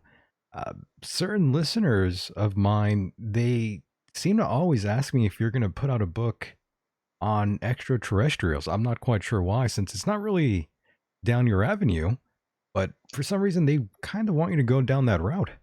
Well, that's really interesting to hear. I Yeah. appreciate that. I'm always open to feedback. I don't feel, it's not that I don't know anything about the topic. Sure. I do, and I've talked to people like the gentleman that I mentioned earlier, and I've had witnesses tell me things. It's just that for me to write a book, I'd have to have a compelling reason or something that's different, that sheds different light on the subject. And actually, there's a little bit about extraterrestrials in this upcoming book too. My maternal grandmother was shown how UFOs really look, and had it explained to her how they work by a woman who worked for a formerly Nazi tech base in the North Sea during World War II. And somehow she became pen pals with my grandmother, who had a fifth grade education and lived, was a farm wife. And they became lifelong friends. So I have her little picture. I just thought that was interesting because other things show up at European former military installations too. Right. Often the upright canines. I've got a bunch of those. So since I was onto that topic, I threw that in. But So if I have something that relates to my other work and that I think will say something worthwhile and different, I may do it. Yeah, you'll But throw it in there. yeah, Understood. Well, Linda, I know we don't have too much time here, but I do want to thank you tremendously for being a part of the program. And before I let you go, definitely plug anything you'd like or say anything you'd like that's just floating around in your mind. sure. Well, again, the main spot for me is lindagodfrey.com. No W's or anything like that. Just plain old lindagodfrey.com. I have different pages. There's one that lists my books, which are available at most online venues and some brick and mortar stores as well. I try and put postings up there as often as I can. I'm a little bit behind right now. There's a frequently asked question for if you're new to all these Dogman things. It tells basically what they are, and I keep adding pages.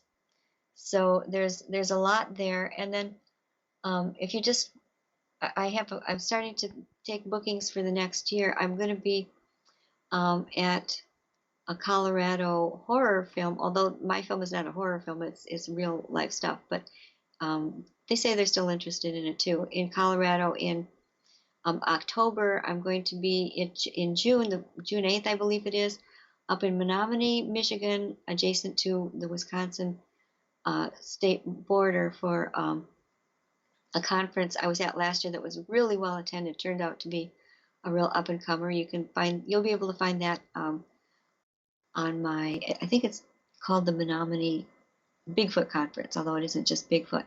And there'll be lots more things. I'll be beefing up my website very shortly.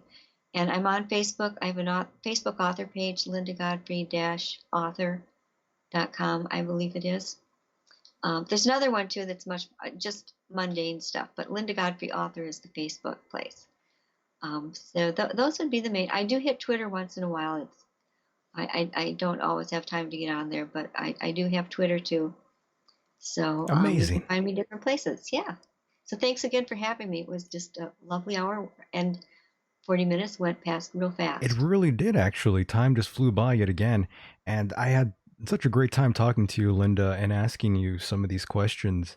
Always a fun time and very informative time speaking to you, as always. Well, thank you. Thank you. I'm honored when people are interested enough to listen. And Nope. I thank all Yes, your listeners too. definitely. Not a problem. Linda, I'll definitely touch base with you again in the very near future. Please do. It'll be fun. Oh, yes. All right, Linda, take care and good night. And God Thank you. bless. Okay, Hmm. bye bye. Bye-bye.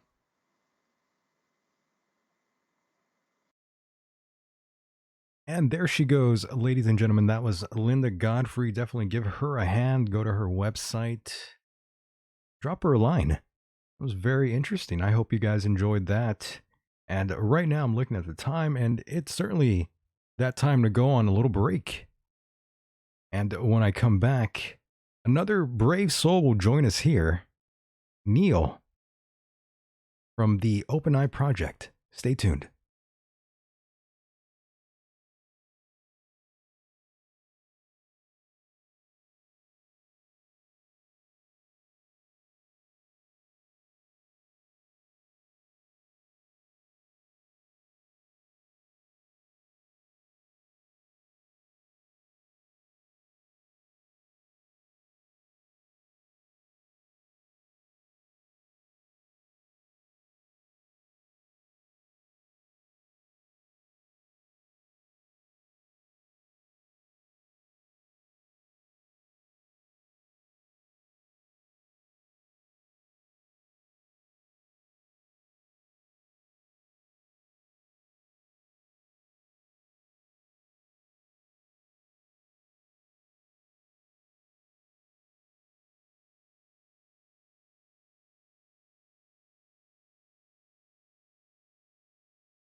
And welcome back, ladies and gentlemen.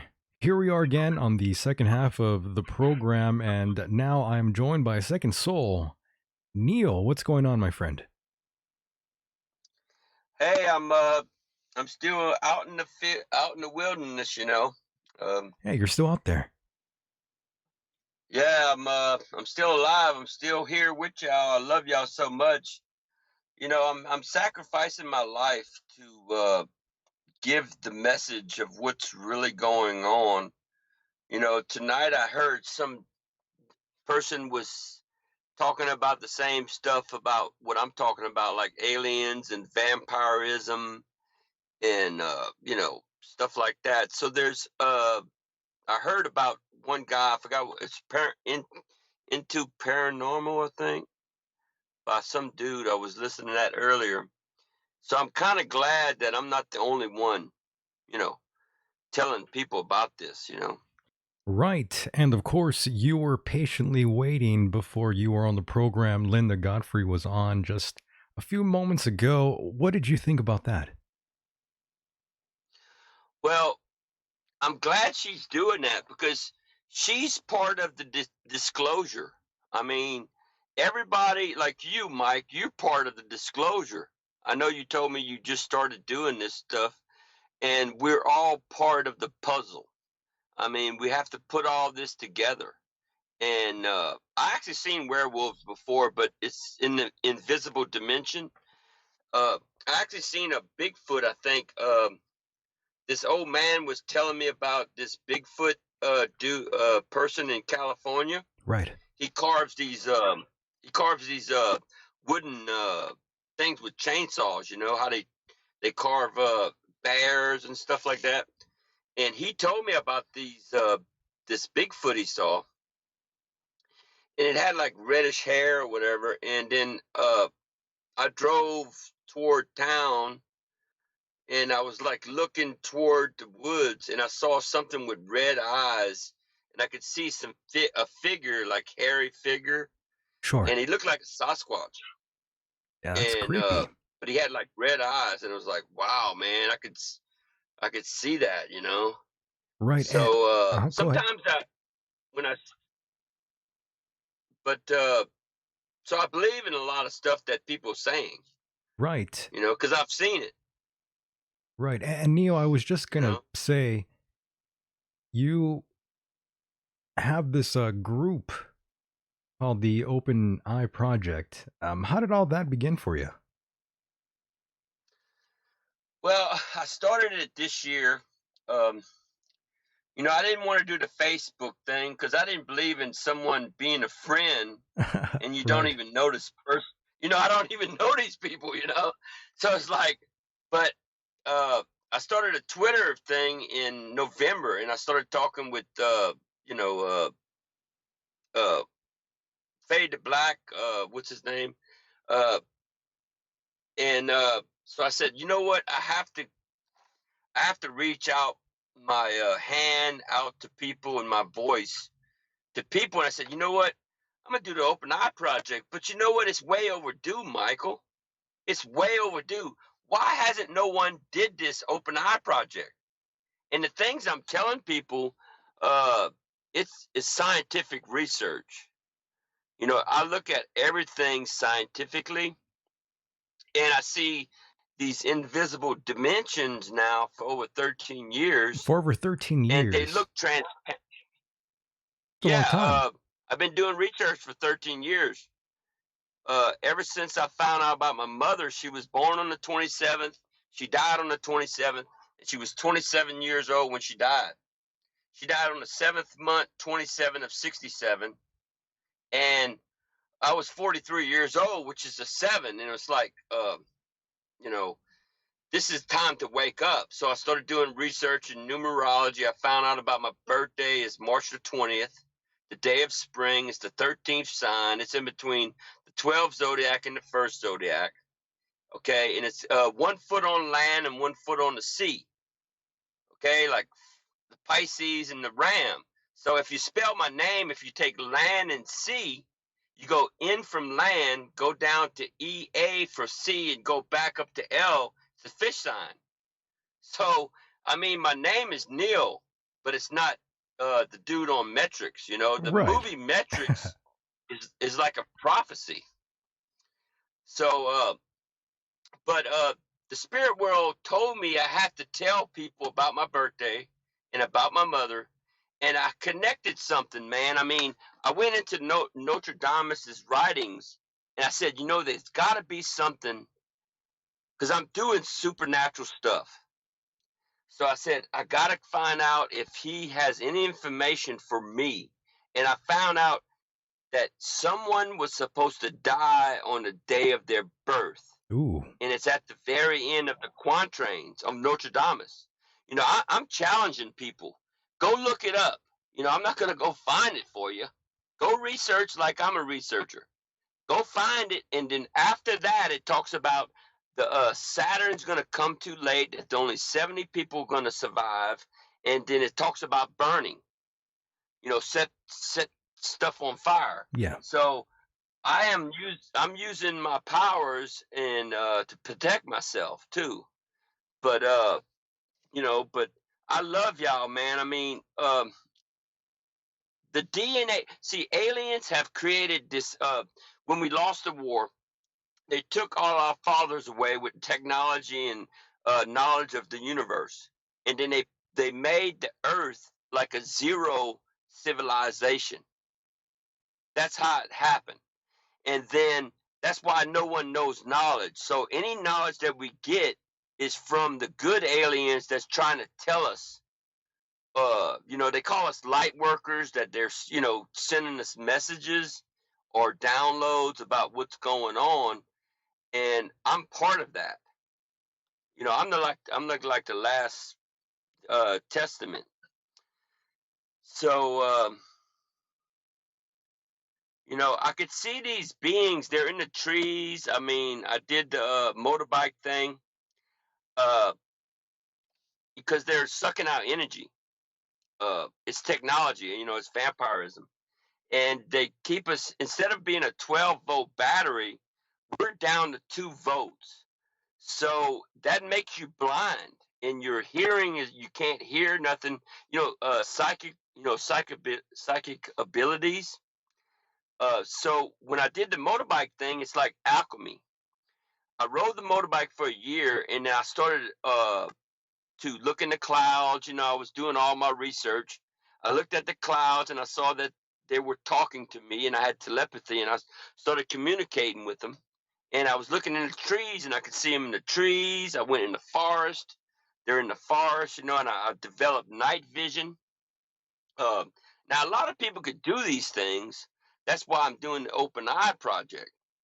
You know, I'm telling everybody how to do this because it's time to awaken. And this is the only way to awaken us because we've been manipulated with DNA so we could die younger. And plus vampirism, we can't heal ourselves.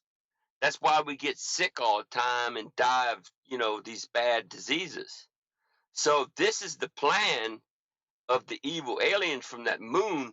Plus, they're using religion to divide us. You know, just like Democrats and Republicans. If you know what's going on, you know, I haven't been Right. researching nothing about none of that. And I started researching that. I says, "Oh my gosh, what the heck is going on in America?"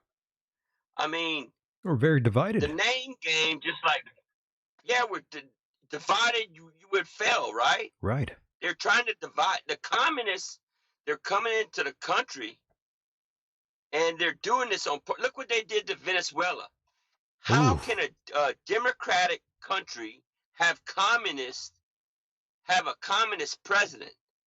That was a coup. They lost their And minds. then they trying to, yeah, no, this was deliberately done. The Chinese and the Cubans are involved. Russians involved. They see this is all planned. Uh, they actually infiltrated our country. Look at the Democrats. These Democrats are crazy, man. I mean, they want to kill babies when they're born.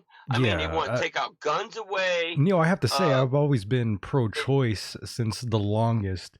However, um, this is going to piss off a lot of people out there, but I've always been someone who isn't exactly against abortion. However, in terms of late-term abortion, that's kind of where I draw the line. yeah, yeah. Let's see, when a woman gets pregnant, she could have. They got this pill you could end the pregnancy. Sure. 1 month they find out they're pregnant, they just take the pill and it's done. Correct. I don't mind them doing that. Same here. That's it's sometimes it's an accident. It might be incest or rape or something, right? Yeah, in those So cases. they need to do that, but they don't need to carry the baby 6 months or even 3 months and then decide to kill it. That's true. I agree with that. So yeah. Yeah, that's just a little too far. The thing is, go ahead. Sorry. Yeah, it hurts my heart, man, to see these people. And when I saw them women, during the State of the Union, President Trump talking. Correct. Yeah, the State of the Union. These women, the only time they clapped when he said something about all these women got the, more jobs in Senate or whatever, right? They were just clapping about themselves. That's true. That's it. Everything else they denied. They denied the border thing. They denied abortion, murder, and that was something they else. denied communism.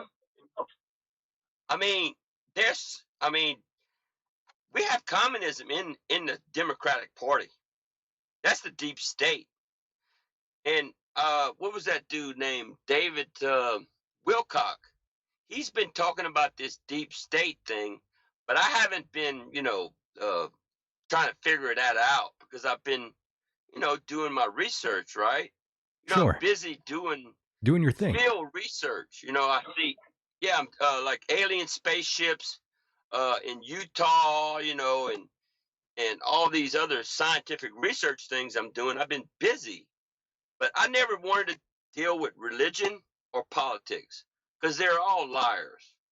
I mean, look what happened to that Stone dude. Roger Stone. Why would they send over 30 men with machine guns? Did you see that film? I sure did. The dudes had their guns drawn. Well, they usually do that during raids. Correct. Yeah, but this dude ain't no criminal. He ain't no threat. Well, that's just standard protocol. This is overkill. Well, I mean, that was standard protocol, but No, it's not overkill. No, that's way overkill, man. When there's that many patrol cars, I agree. He's a communist. Yeah, I wouldn't go that far though, but that's I agree. Way overkill. Well, that many squad cars, yes, but pointing guns and all that's standard.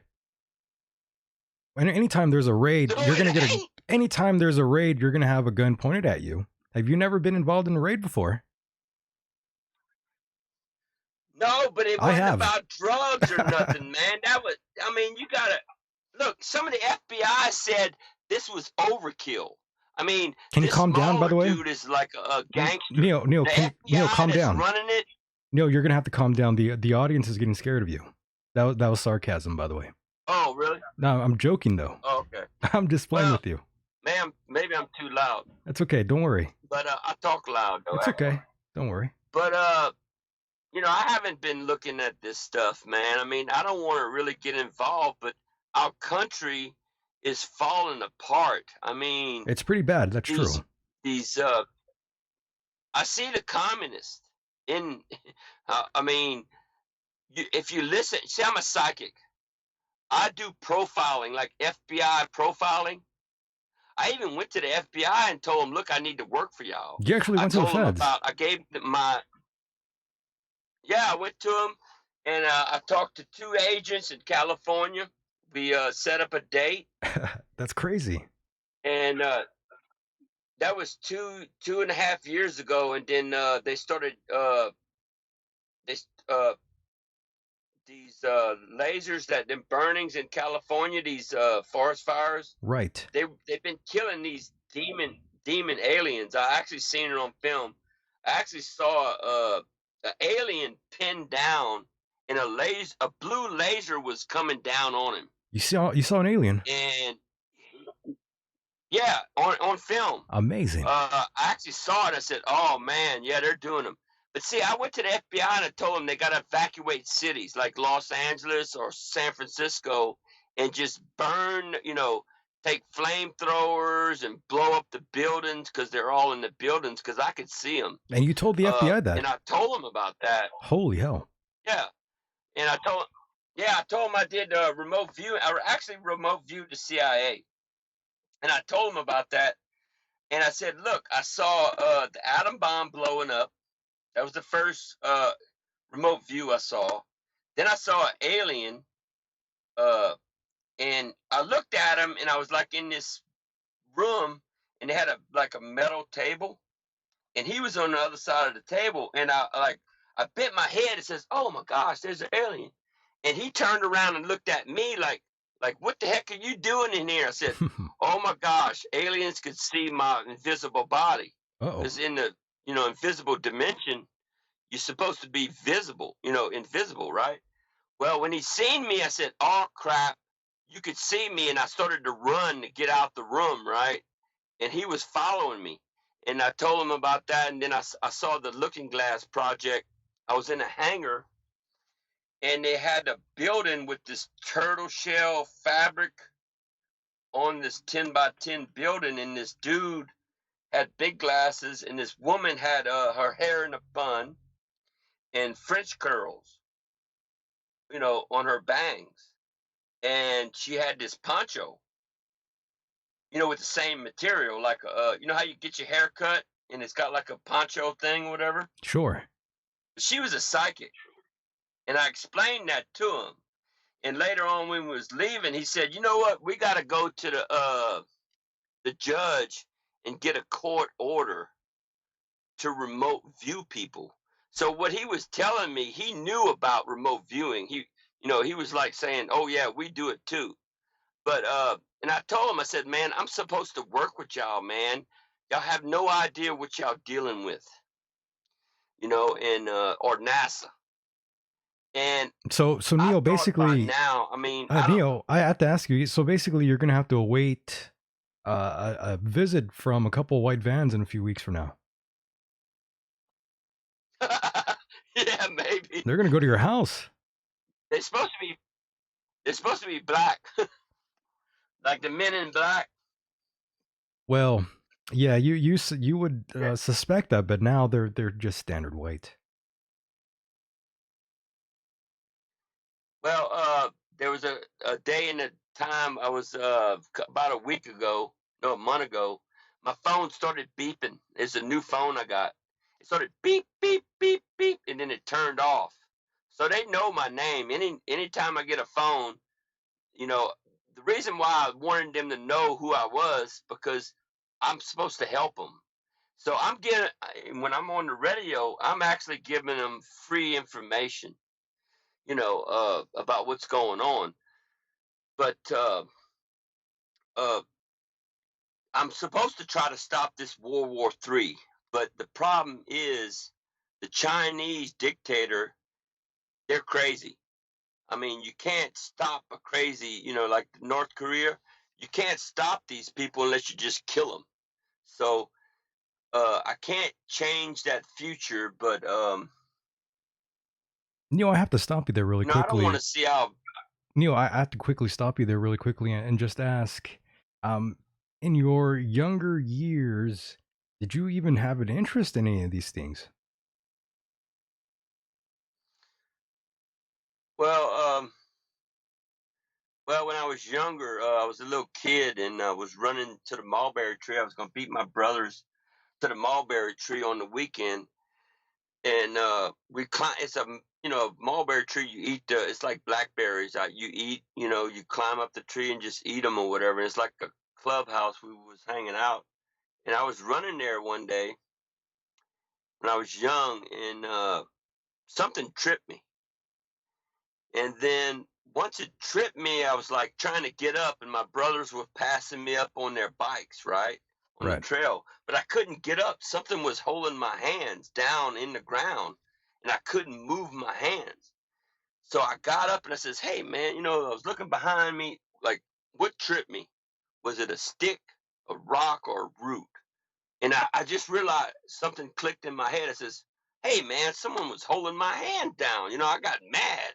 So I started looking, and I knew they were invisible, because I couldn't see what was holding my hands down on the ground. So when I got to the edge of the tree line, this dude was had his hand against the tree, this Mhm. big live oak tree. And he said, "Hey, man, what's going on?" And I knew he was up to no good. And I said, I'd used the name of Jesus on him. And I closed my eyes and I was very mad. I closed my eyes and I just said it real strong and heavy because he was dressed up too nice. Like, dressed up, too good. He looked too good. And I know, I just, when you have that, when you're young like that, you kind of know, you know, and so when I opened my eyes, he disappeared. And when I started walking away, I was like, okay, that worked, right? And he said, "Hey, man, I'm just watching over you." By the way, That's what he said. But by the way, a I gang heard it. of Neal. By the way, gang of four in the chat room said maybe it was Dogman. What's a dog man? No, that's actually he was an alien, but he just had it was the devil actually, It was a devil, a the demon. Antichrist. It was the It was Antichrist. the Antichrist. Yeah, some people actually say that about Yeah, extraterrestrials. They claim those are the fallen ones, demons. Have different names for them. yeah. What they do is they steal the image of men. Because when I was at this place camping out and I saw this spirit, he had a bag of heads, and he would put it on his face like so no one would know who he was. Uh, in this dimension, what I actually saw the spirits walking around biting people's heads off and just spitting it, spit their head off. I mean, it's Good God. I think that's why I see a head dimension. Yeah, in the clouds. And you know what a vampire does? If I was a vampire, I'd do the same darn thing. I would If too. if you were demon or devil, I would bite your damn head off and Yeah. spit it out, and they turn your body upside down. Because the little bitty small beings are small, so you just grab them, you bite their head off, and then turn their body upside down and just drink their blood and throw their body off. I hope the feds aren't I listening to actually seen this. that happen. But I don't know if the person was good or bad. It's because you can't just when the battles are going on, like at night I see these black lasers. Black lasers. Uh, yeah, What do you the mean? aliens are using black lasers because they can't tell where. Like if you're fighting a war against two different spaceships, if you shoot a black laser, you can't tell where it's coming from. It hits you, but you can't tell where it's coming from. During the day, I see like these light blue ones. Uh, you see the spaceship light up, and then the laser goes down, and it looks blue because the sky is blue. But see, no one could. I could see these things. I see them all the You time. see them all the time, but when you were young, And when you were a child, did you see these things a lot? no, my first experience was with that person, and later on, I found out he came to me again when I was older, after when I was 43, and I found out about my mother. So he's just been watching you. He came after that. Yeah, he's been watching me. He said he was, but he met me in a church in Marksville, and I was doing research in the stained glass because some of the Masons or the Knights of the Templars have been putting messages in the Catholic Church, with the stained glass. But you have to look at the detail, because There's lots of trouble it's from like that. messages. Lots of trouble from that Catholic Church, Neal. Well, yeah, I know, but I had to do some research. Like I do, I've been searching for the truth, you know, Right. and but the bad thing is they killed 44 Knights of the Templars in 1307, and the Catholic Church is evil. I It's mean, evil. That's true. uh, they called the human the Europeans heretics and witches, but you got to understand, Michael, they didn't start doing this stuff until they got the power. Because when they built the churches in Europe, that's when they, you know, I think it was like the 1307. Once they got the power, then you could do anything you want. Yeah, the right? corruption came with it. Yeah. And that's, you know, yeah. So they did, you know, and the government, that the deep state that's going on between the Democrats and the Republicans, it's actually a battle between good and evil. I have found out the evil ones are in the Democrats, dude. I mean, they're using prejudice. They calling people racist people. Well, Okay, this is a spiritual battle. That's Republicans are true. not doing this. Yeah, it's a spiritual battle. You know, you got to look at what they're doing. It's like they're attacking our president. You know, we didn't do that to Obama or what's his name, Clinton guy. We didn't, you know, we didn't do that. I mean, these people are crazy. I mean, I agree. They're nuts. People are out of their minds. That's true. On both sides, really. And we might have lost them. I think we might have lost Neal there. Just when the story was getting exciting. Yeah, I see Neal here, but I think we might have lost him, folks. I think he might be gone. Let me try to reach him again. Neal, hold on 1 second. If you can hear me, I'm not sure what's going on. Your audio just cut off there. They're gonna just go in. Oh, there. Oh, and he's gone. Good Lord, what just happened? Yeah, that was very unusual. He was there, and then now he's gone. Let's see if we could reach him again, folks. Hold on. All right, giving him a call here. We lost him, folks. Neal, you're back. Oh, I'm back. What happened? I lost you, huh? Yeah, what happened there? I don't know. The feds got Might have mad. been the Democrat. Oh wait, my Bluetooth. I didn't realize it was back down. If my Bluetooth ain't up, I probably lost connection. Oh, great! Don't use the Bluetooth. Never, ever, ever, ever. Not when you're doing an interview. Well, the reason why I do it is I don't want to hold the phone. Oh, I hear. Yeah, that's true.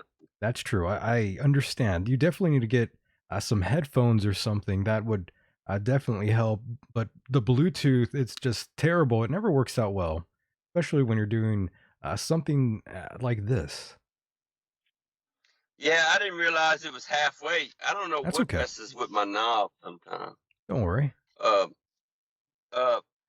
But you know, I didn't want to do the politics thing. I'm trying to do the Open Eye Project to open the people's eyes, man. I mean, you know, this one woman's talking about global warming.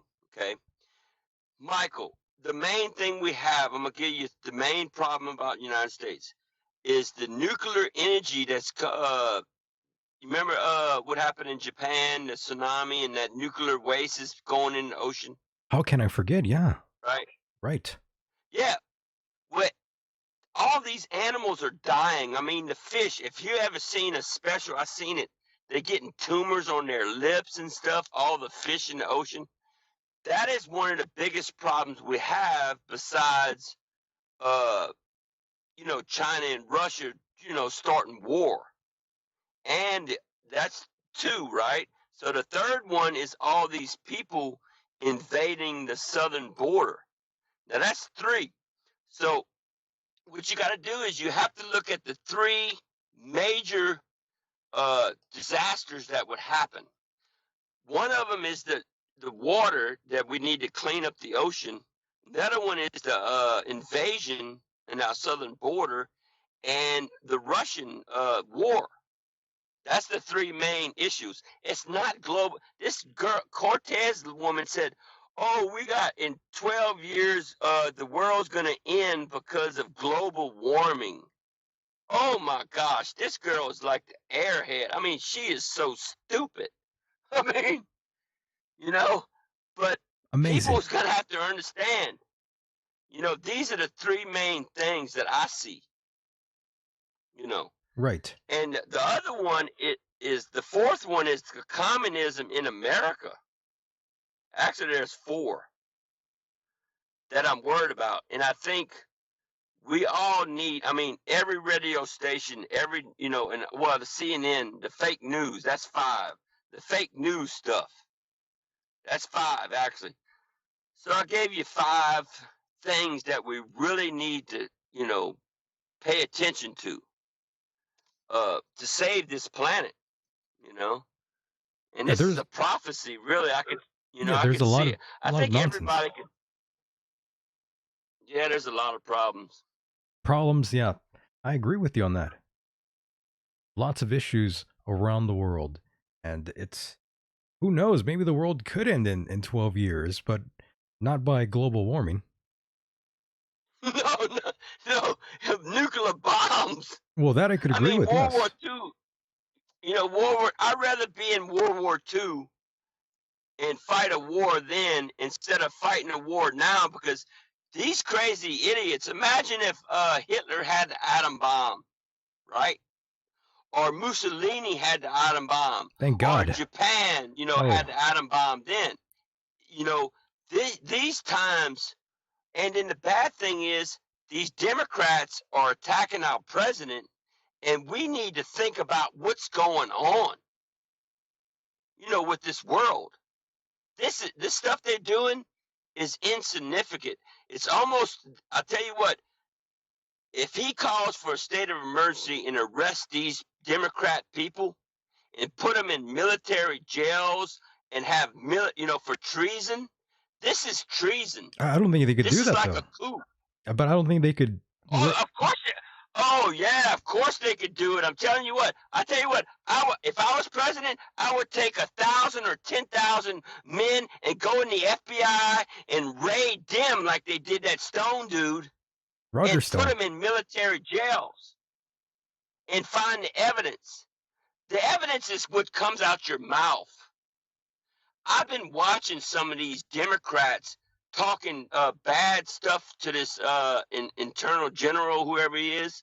I mean, that's an insult. I mean, That's an these insult. people are out of their mind, dude. I'm telling you, it's going to happen. I tell you what, there's got some other people that's saying the same thing.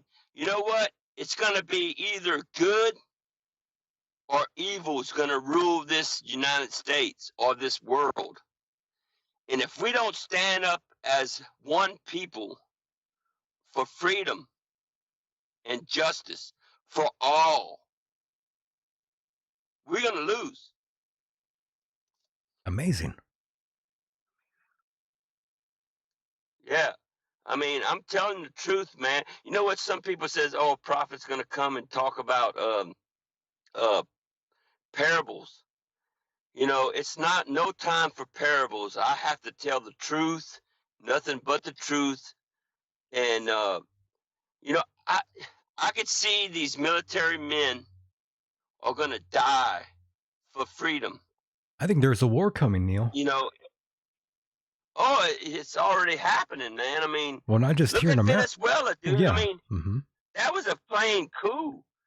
I mean, you can't run for president for a democratic country and be a communist. Look at some of these Democrats; they're communist. I mean, they're talking about. I'm gonna give you an example. If you had $1 million and you just made $1 million this year, do you think it's fair that the government takes 75% of your money? Not at all. I wouldn't be very happy. Cortez woman is saying. I wouldn't be very happy either. No, I mean that's highway robbery. Yeah, I agree with you there. I mean, I did some scientific research. I started watching what police do to people. I mean, these police pull over people and give them tickets for no reason. They have no reason to stop these people.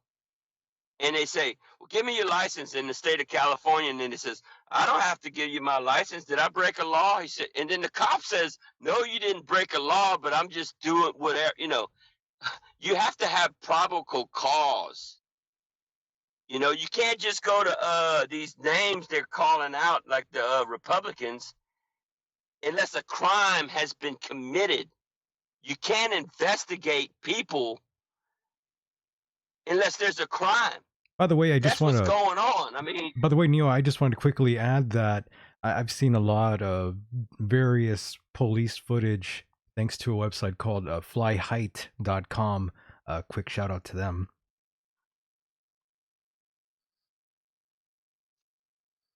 oh, you seen some of the abuses they do? Sure. There's a lot of them that are pretty wild out there. And thanks to body cam footage Yeah, no. for all the wild all the greatness they provide with that body cam footage there. Yeah, they can't stand other people to film them.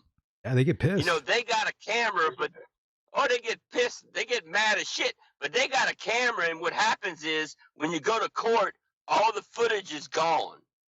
I mean, you can't fight this system. You know, I think all humans, or you know what, Americans, whoever we are, we need to have a camera in your car, or on us too, to protect us.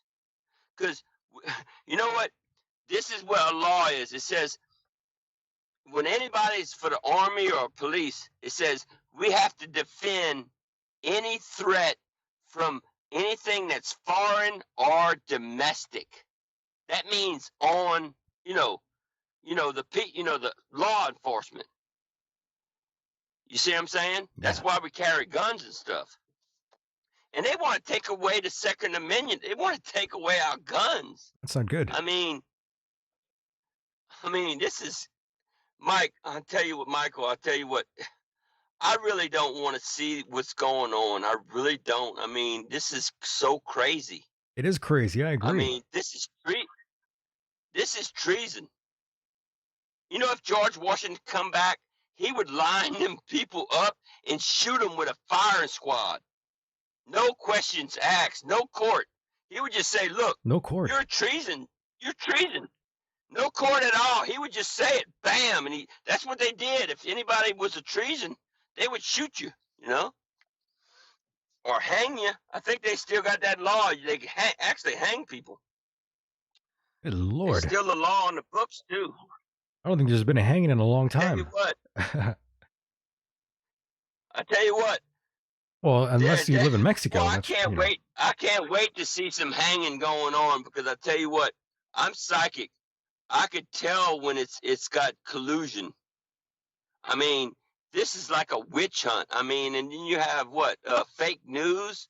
CNN. How in the heck CNN was there 30 minutes before the FBI got there? Yeah, you got me on that one. This is collusion. Yeah, I can't deny that part. Yeah. That turned out to be factual. Yeah, I know. Pretty weird. But nowadays, it's kind of hard to even trust any news source. Every news source has a certain agenda that they try to push forward, one way or another. Yeah, I think, the name game, I'm going to try to tell people, like Christians, and they're not Christians. I mean, Muslims are not Muslim. It's the hate game. And people got to understand, the aliens want this. If they divide us with this religion, or if they divide us with this politics, I mean, I could see the Republicans is like the Christian, whatever you want to call them, I don't know. And Democrats, but the Democrats have gone so far to the left. I mean, they're heartless. I mean, they're baby killers. They want to take out guns. They want to take out money. I mean, these people are really radical. I mean, some of it is. I agree with you there. I feel like I'm not no Republican or Democrat. I actually want to run Democrat just to clean. I think what we need to do, some of the Democrat people that's not radical and crazy, I think y'all need to take back the Democratic Party. That's what's we're gonna have a big movement. And you know, I'm not Democrat, but I feel like running Democrat just to I tell you what, I could read these people's minds before they even say these things. And I tell you what, if I ever get, you know how they have the debates in school? I tell you what, I will. You know Thor's hammer. Sure. How it comes back. I tell you what, I am so intelligent. You're a wild man. You can't lie to me. And I would know how you know, it's like a chess game.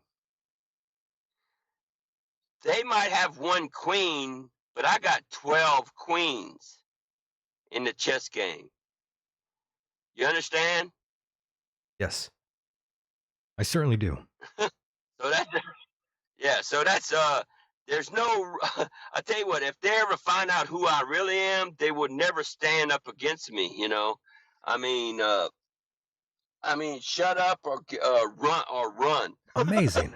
You know? By the way, the chat, Gang of Four, he wants me to ask you when he last saw an alien. He's referring to you, of course. When was the last time you saw an alien?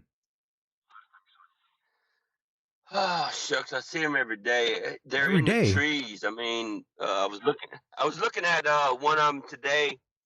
He was in a tree and his eyes are like slanted like a V, and that's the demon kind. I mean, their eyes.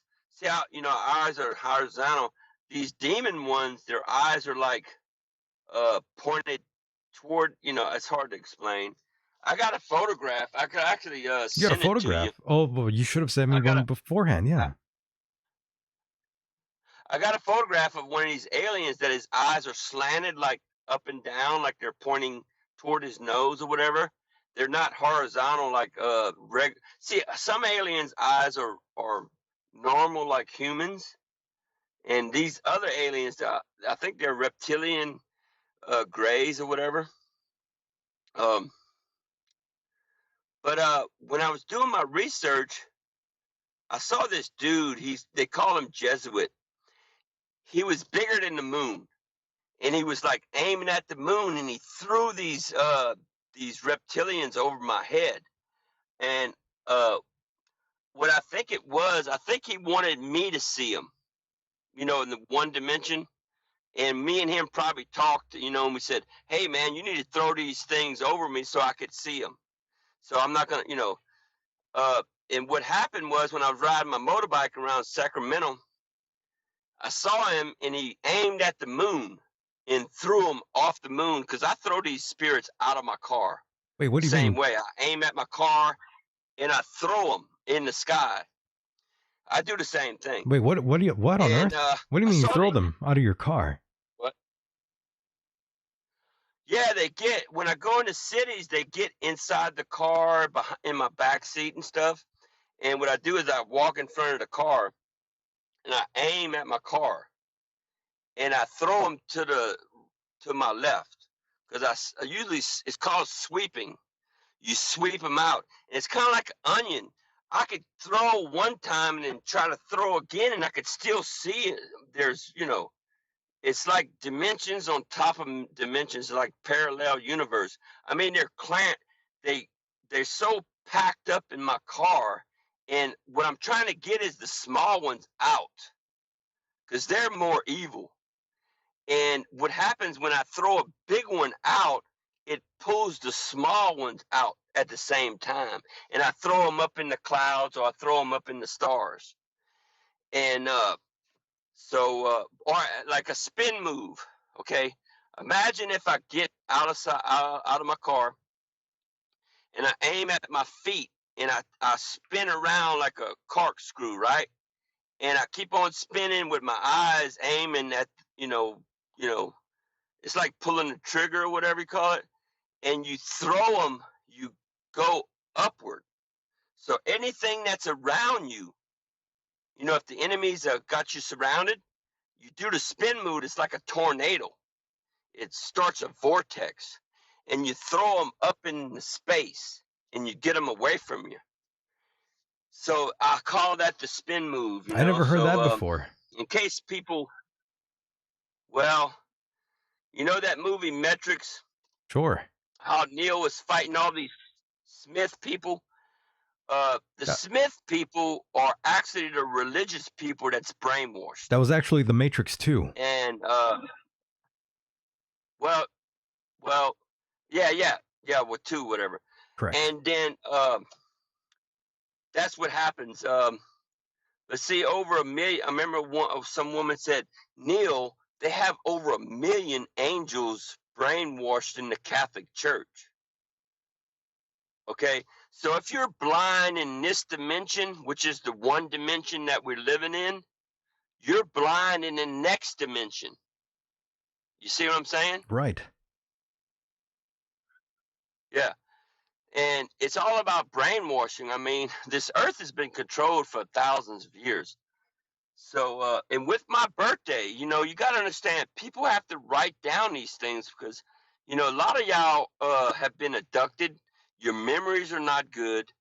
And y'all don't understand about my mother's death in Notre Dame, what he said, plus my birthday. And then the things I'm telling y'all is scientifically, you could do these things. Okay.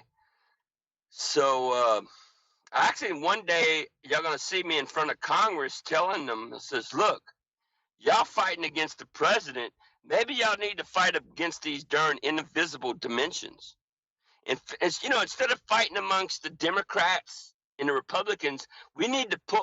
You know, President Trump said that we need to pull together as one nation under God. You know, Right. I mean, He did and say these that. people sitting there not clapping at all, defiant. Amazing. I I mean, know. That's and what I saw. and one thing's funny. I watched Nancy one day. She was talking about, you know, whatever. She was talking a speech, and she said, "Okay, it's time to clap."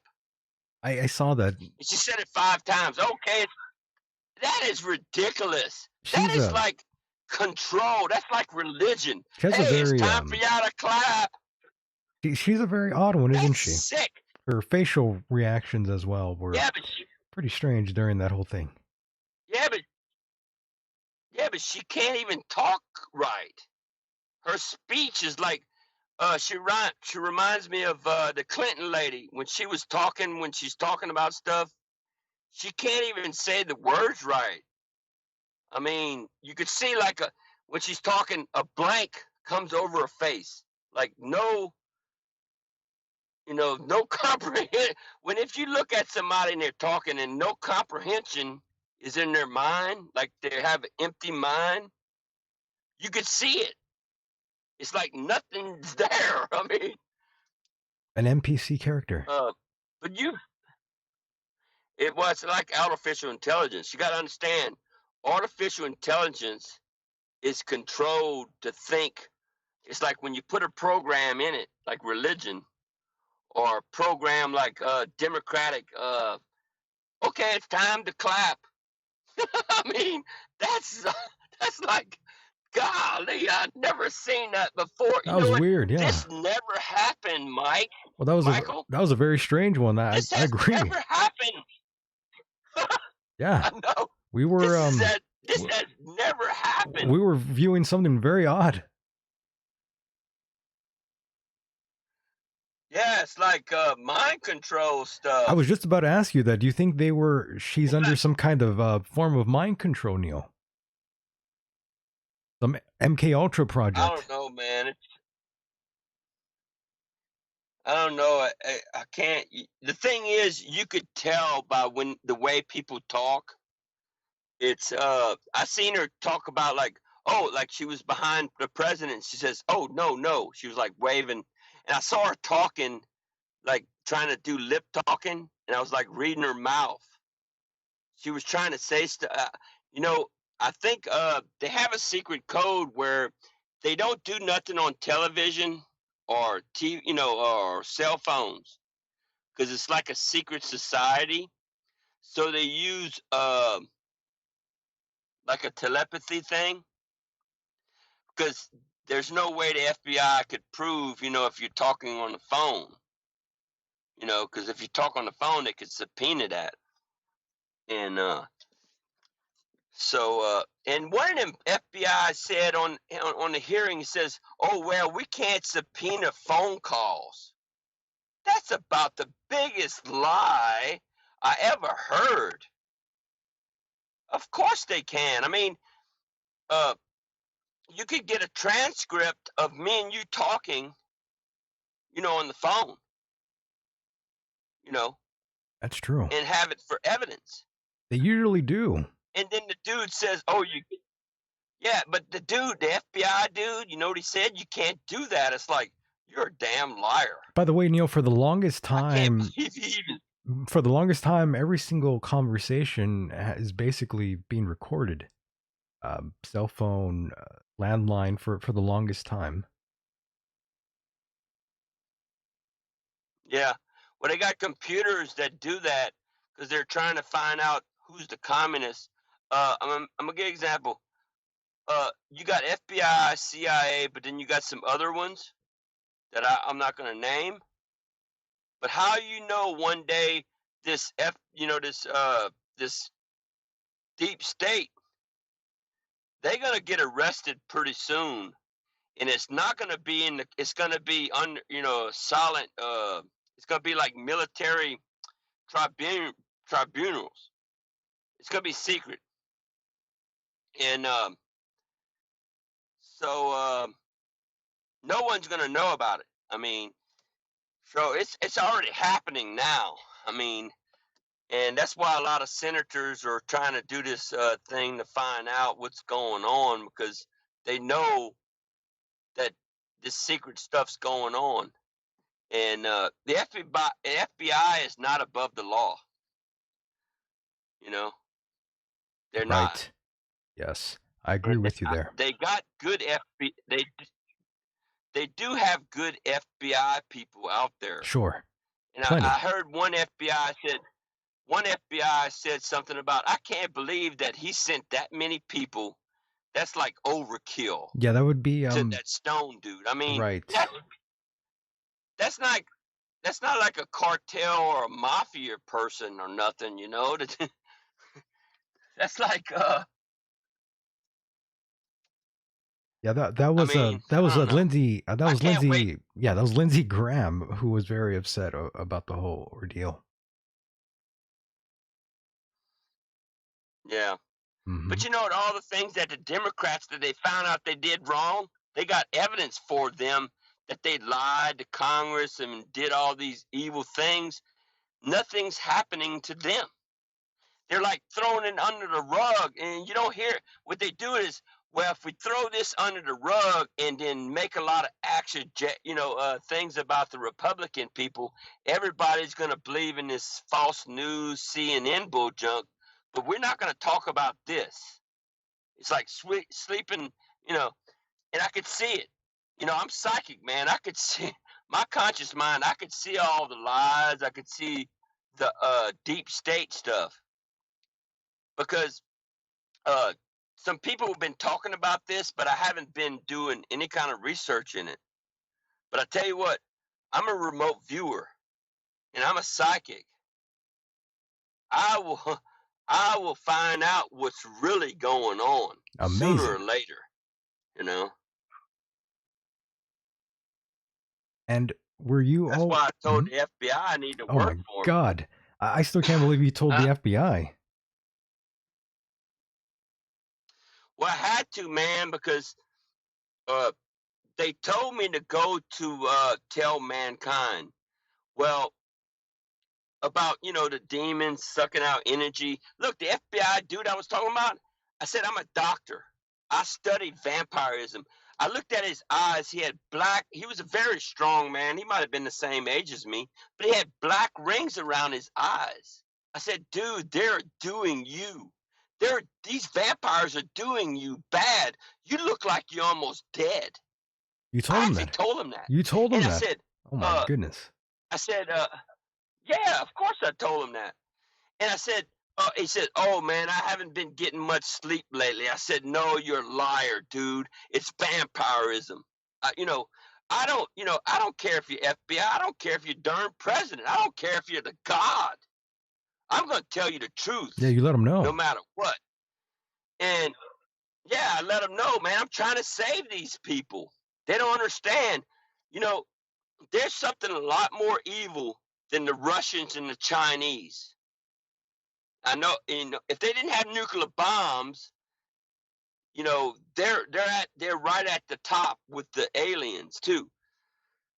So, but if it didn't have nuclear bombs, maybe we could have did it. I wish I would have been born during World War II, and I could have told the people then instead of this happening now, because we could have changed the future.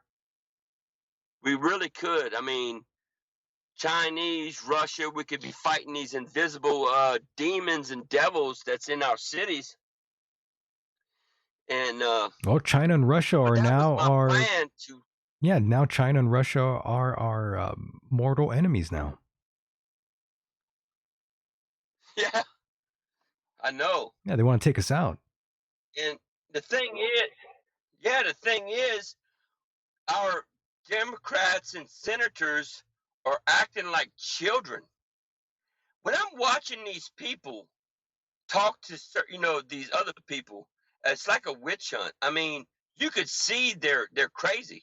These Very people are crazy. crazy. I mean, I they're think they're all out of their crazy. mind. You could see the hatred.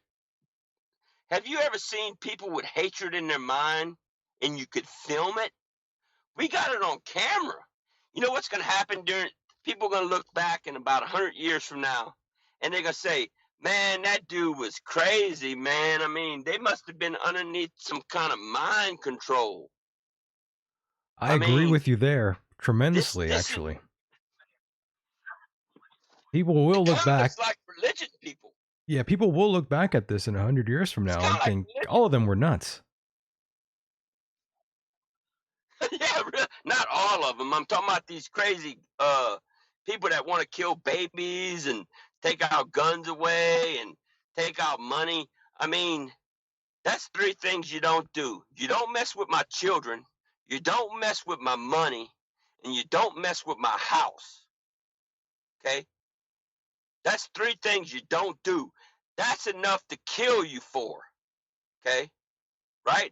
Imagine if I'm gonna give an example. They went to that Nancy Pelosi house and standing on her, she got this wall and they're gonna arrest people and right. Oh, you can't, trespass.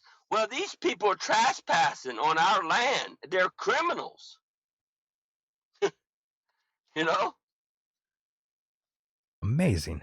Well, it's so crazy. Neal, I hate to do this, but we are definitely running out of time here. I'm looking at the clock. So, Neal, I do want to leave you, of course, with any more final thoughts before we wrap up tonight. I do want to thank you tremendously for being a part of the program. It's been yet again another informative and very horrifying ordeal with you here tonight. The fact that you actually told the FBI all of this. Well, I had to. I didn't have no choice. I don't know how to get in touch with the CIA. Oh my God, I don't think Uh, you should call them. and well, thing is, if I'd be in the FBI, I would have been in that dude's face probably and Oh saying, man. "What the hell are you doing?" I would look at him in his face. You know what? I could read your mind. I said, "Go ahead and sit down and let me look at you for a little while." I could read their minds, man. I mean, I am so psychic. Imagine if you killed somebody or murder happened. I don't want to You imagine could that. sit this person, a dead person. No, I'm talking about a dead person. I Right. could actually communicate with a dead person. You communicate with the dead now. Of course. You're a medium. That's one reason. Well, I'm way past the medium, dude. I mean, I'm like so high up. I mean, anybody that tries to say I'm a fake, I mean, you better watch out what you say about me because you have no idea what might happen. in the spirit world. So, but I'm the last piece of the puzzle. I'm the last testament. I'm the one that sees, and I know most of humans are blind. Now, I met some people on Facebook that saw spirits in photographs. I met some people that could see spirits in photographs, and it's kind of like the third eye. You could actually see them better. So there's some people that could see these things, you know, like faces in the clouds, like the mountains, these dead giants that's all over the mountains, you know, that I've been doing research lately. They were turned into stone. They're giants. I mean, and one dude tonight, I think he said, "Oh, humans just was made 40,000 years ago." I said, "No, dude, you're wrong. 65 million years ago, giant humans used to walk among the dinosaurs when they destroyed this earth, you know, and that was a complete destruction of the planet because the dinosaurs and the reptilian, you know, the dinosaurs and the humans was doing something that someone didn't agree with, and I overheard them talking, and they said they wouldn't stop it, so they destroyed them. And one day, this whole planet's going to have to be destroyed again. You know, when Saturn comes, they got so many demons on the Earth. One day the planet will be destroyed. That's true. If they don't leave, we're going to have to do it again. We're going to have to burn the whole planet. I mean, I saw a big giant cigar spaceship pull in front of the moon and was letting out this gas like mustard gas. Now, I didn't tell the FBI about mustard gas because I didn't think about it. They could actually shoot mustard gas all in these cities, you know, evacuate people and just gas them. I mean, they'd start choking, their eyes would burn, and just blow them up after, you know, blow up all the buildings and do it that way. Because I actually seen the moon just disappeared. This big spaceship let out this gas, and you couldn't see the spaceship no more. It's like a long cigar spaceship. And I actually called the FBI. I told him about it. He said, "You know what he told me? Incredible. Call NASA." Yeah, I remember you telling me that. What? And I called him. Yeah, I called him back and I said, "You know what, man? I tell you what, you call NASA. I'm not your errand boy." You told him that. You freaking call NASA. I was pissed. Yeah, I was pissed. I was mad as shit. And you know what? He believed every word. He believed me too. Because when I was talking, see, I'm psychic. If I'm talking on the phone, I could read you too. And when I told him about what was happening, I could see the fear behind, you know, I could see him on the phone listening to me. And he was like, "Oh my gosh, this is real." You know, this is what he said in his mind. I could read his mind. So, and then he told me go to call NASA. It's like, you know, there's no 911 phone to call NASA. And all that stuff was falling down on Los Angeles. All that gas. I mean, there's no telling what was in that gas. I mean, that's why we're getting sick and dying young for one reason. Because they had evidence like in, was it 1500s or 1300s? They talked about these alien ships putting out gas, and then that's when the Black Plague happened. They actually had evidence about some people actually said stuff about that. Incredible. Well, Neal, again, So right, Neal, I hate to do this, but we only have about 5 minutes left here. Okay. Just giving you a warning here. Well, hey, nice talking with you again. I know, Neal. I hate to pull the plug soon here, but yeah, it's terrible that we have to get going here. But Neal, I do want to thank you again for being a part of the program. It's been extremely wonderful yet again to talk to you one-on-one and pick your brain here. And my goodness, I hope no one visits you at night like Roger Stone. Well, I move around a lot. You gotta understand them people in Georgia. they're after me. I mean, I actually had some people coming to me in the park and said, "Hey, man, I eat rocks." And then when his wife was walking toward us, he said, "Ask my wife." And she said, "Yeah, he eats rocks." He was actually talking about eating me. But see, my nickname is The Rock. Rock and Roll Robicheaux. Yeah, that's your name. And But yeah, go ahead and plug your website or whatever you'd like, Neal. Go ahead. yeah, I'm doing the Open Eye Project. They could find me on my Facebook. And I'm on Twitter. I like to do the GFs, you know. And I'm doing a lot of radio stations because I'm not really worried about the book. Yeah, you're also because writing a they book. could take me out.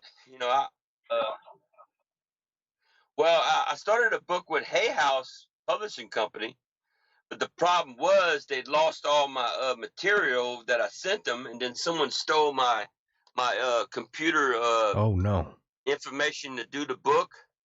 So, yeah, the only thing I got left is American. What is it? American Writers Guild in Los Angeles. I actually got a hard copy. So I did a thing where, to make sure my story is not stolen or whatever, or made for a movie or whatever. Right. But I'm surprised I'm still alive. I mean, I'm going glad. through pain every day. I sleep with a machete. Oh my I God. have firecrackers and I blow their asses up. Because they actually hurt me, man. I mean, Oh no. you got to understand, I'm defending the Holy Sceptercur. Yeah, the Holy Sceptercur. Well, I told you about that. It's spelled a certain way. It's over 170,000 years old.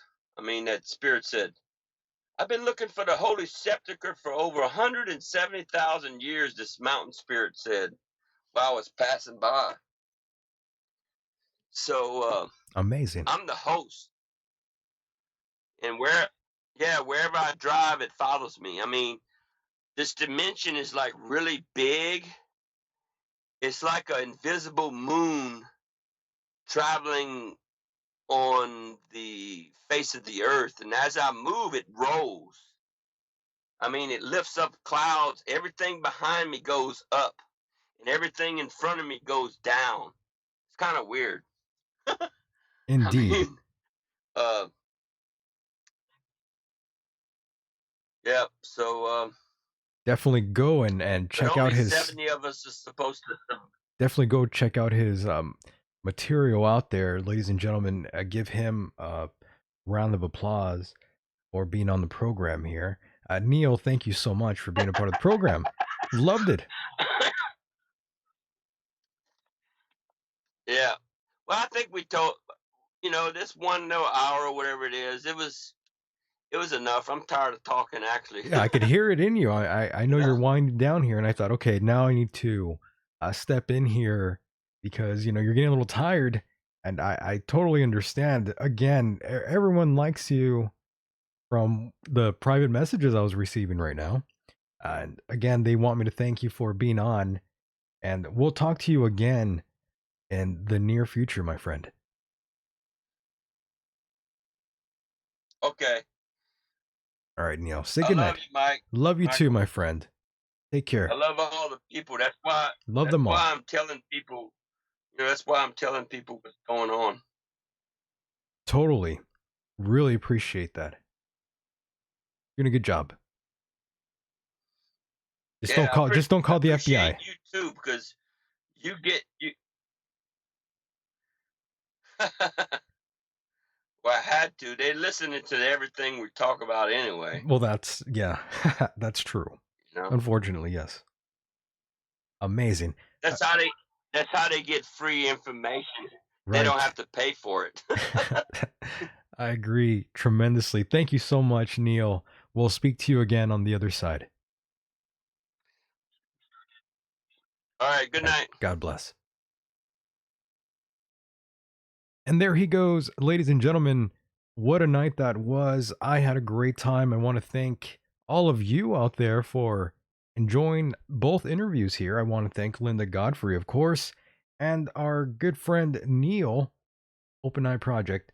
Amazing stuff. And if you're listening to this on a replay, keep in mind, you can listen every Saturday night at 7 p.m. Pacific Standard Time, 10 p.m. Eastern Time, right here on YouTube, and soon back on the TuneIn Radio app.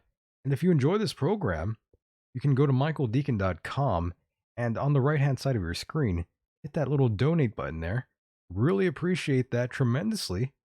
I'm Michael Decon. Thank you for listening. And with that said, the world is a mysterious place, and life itself is a mystery. Until next time, good night, everybody.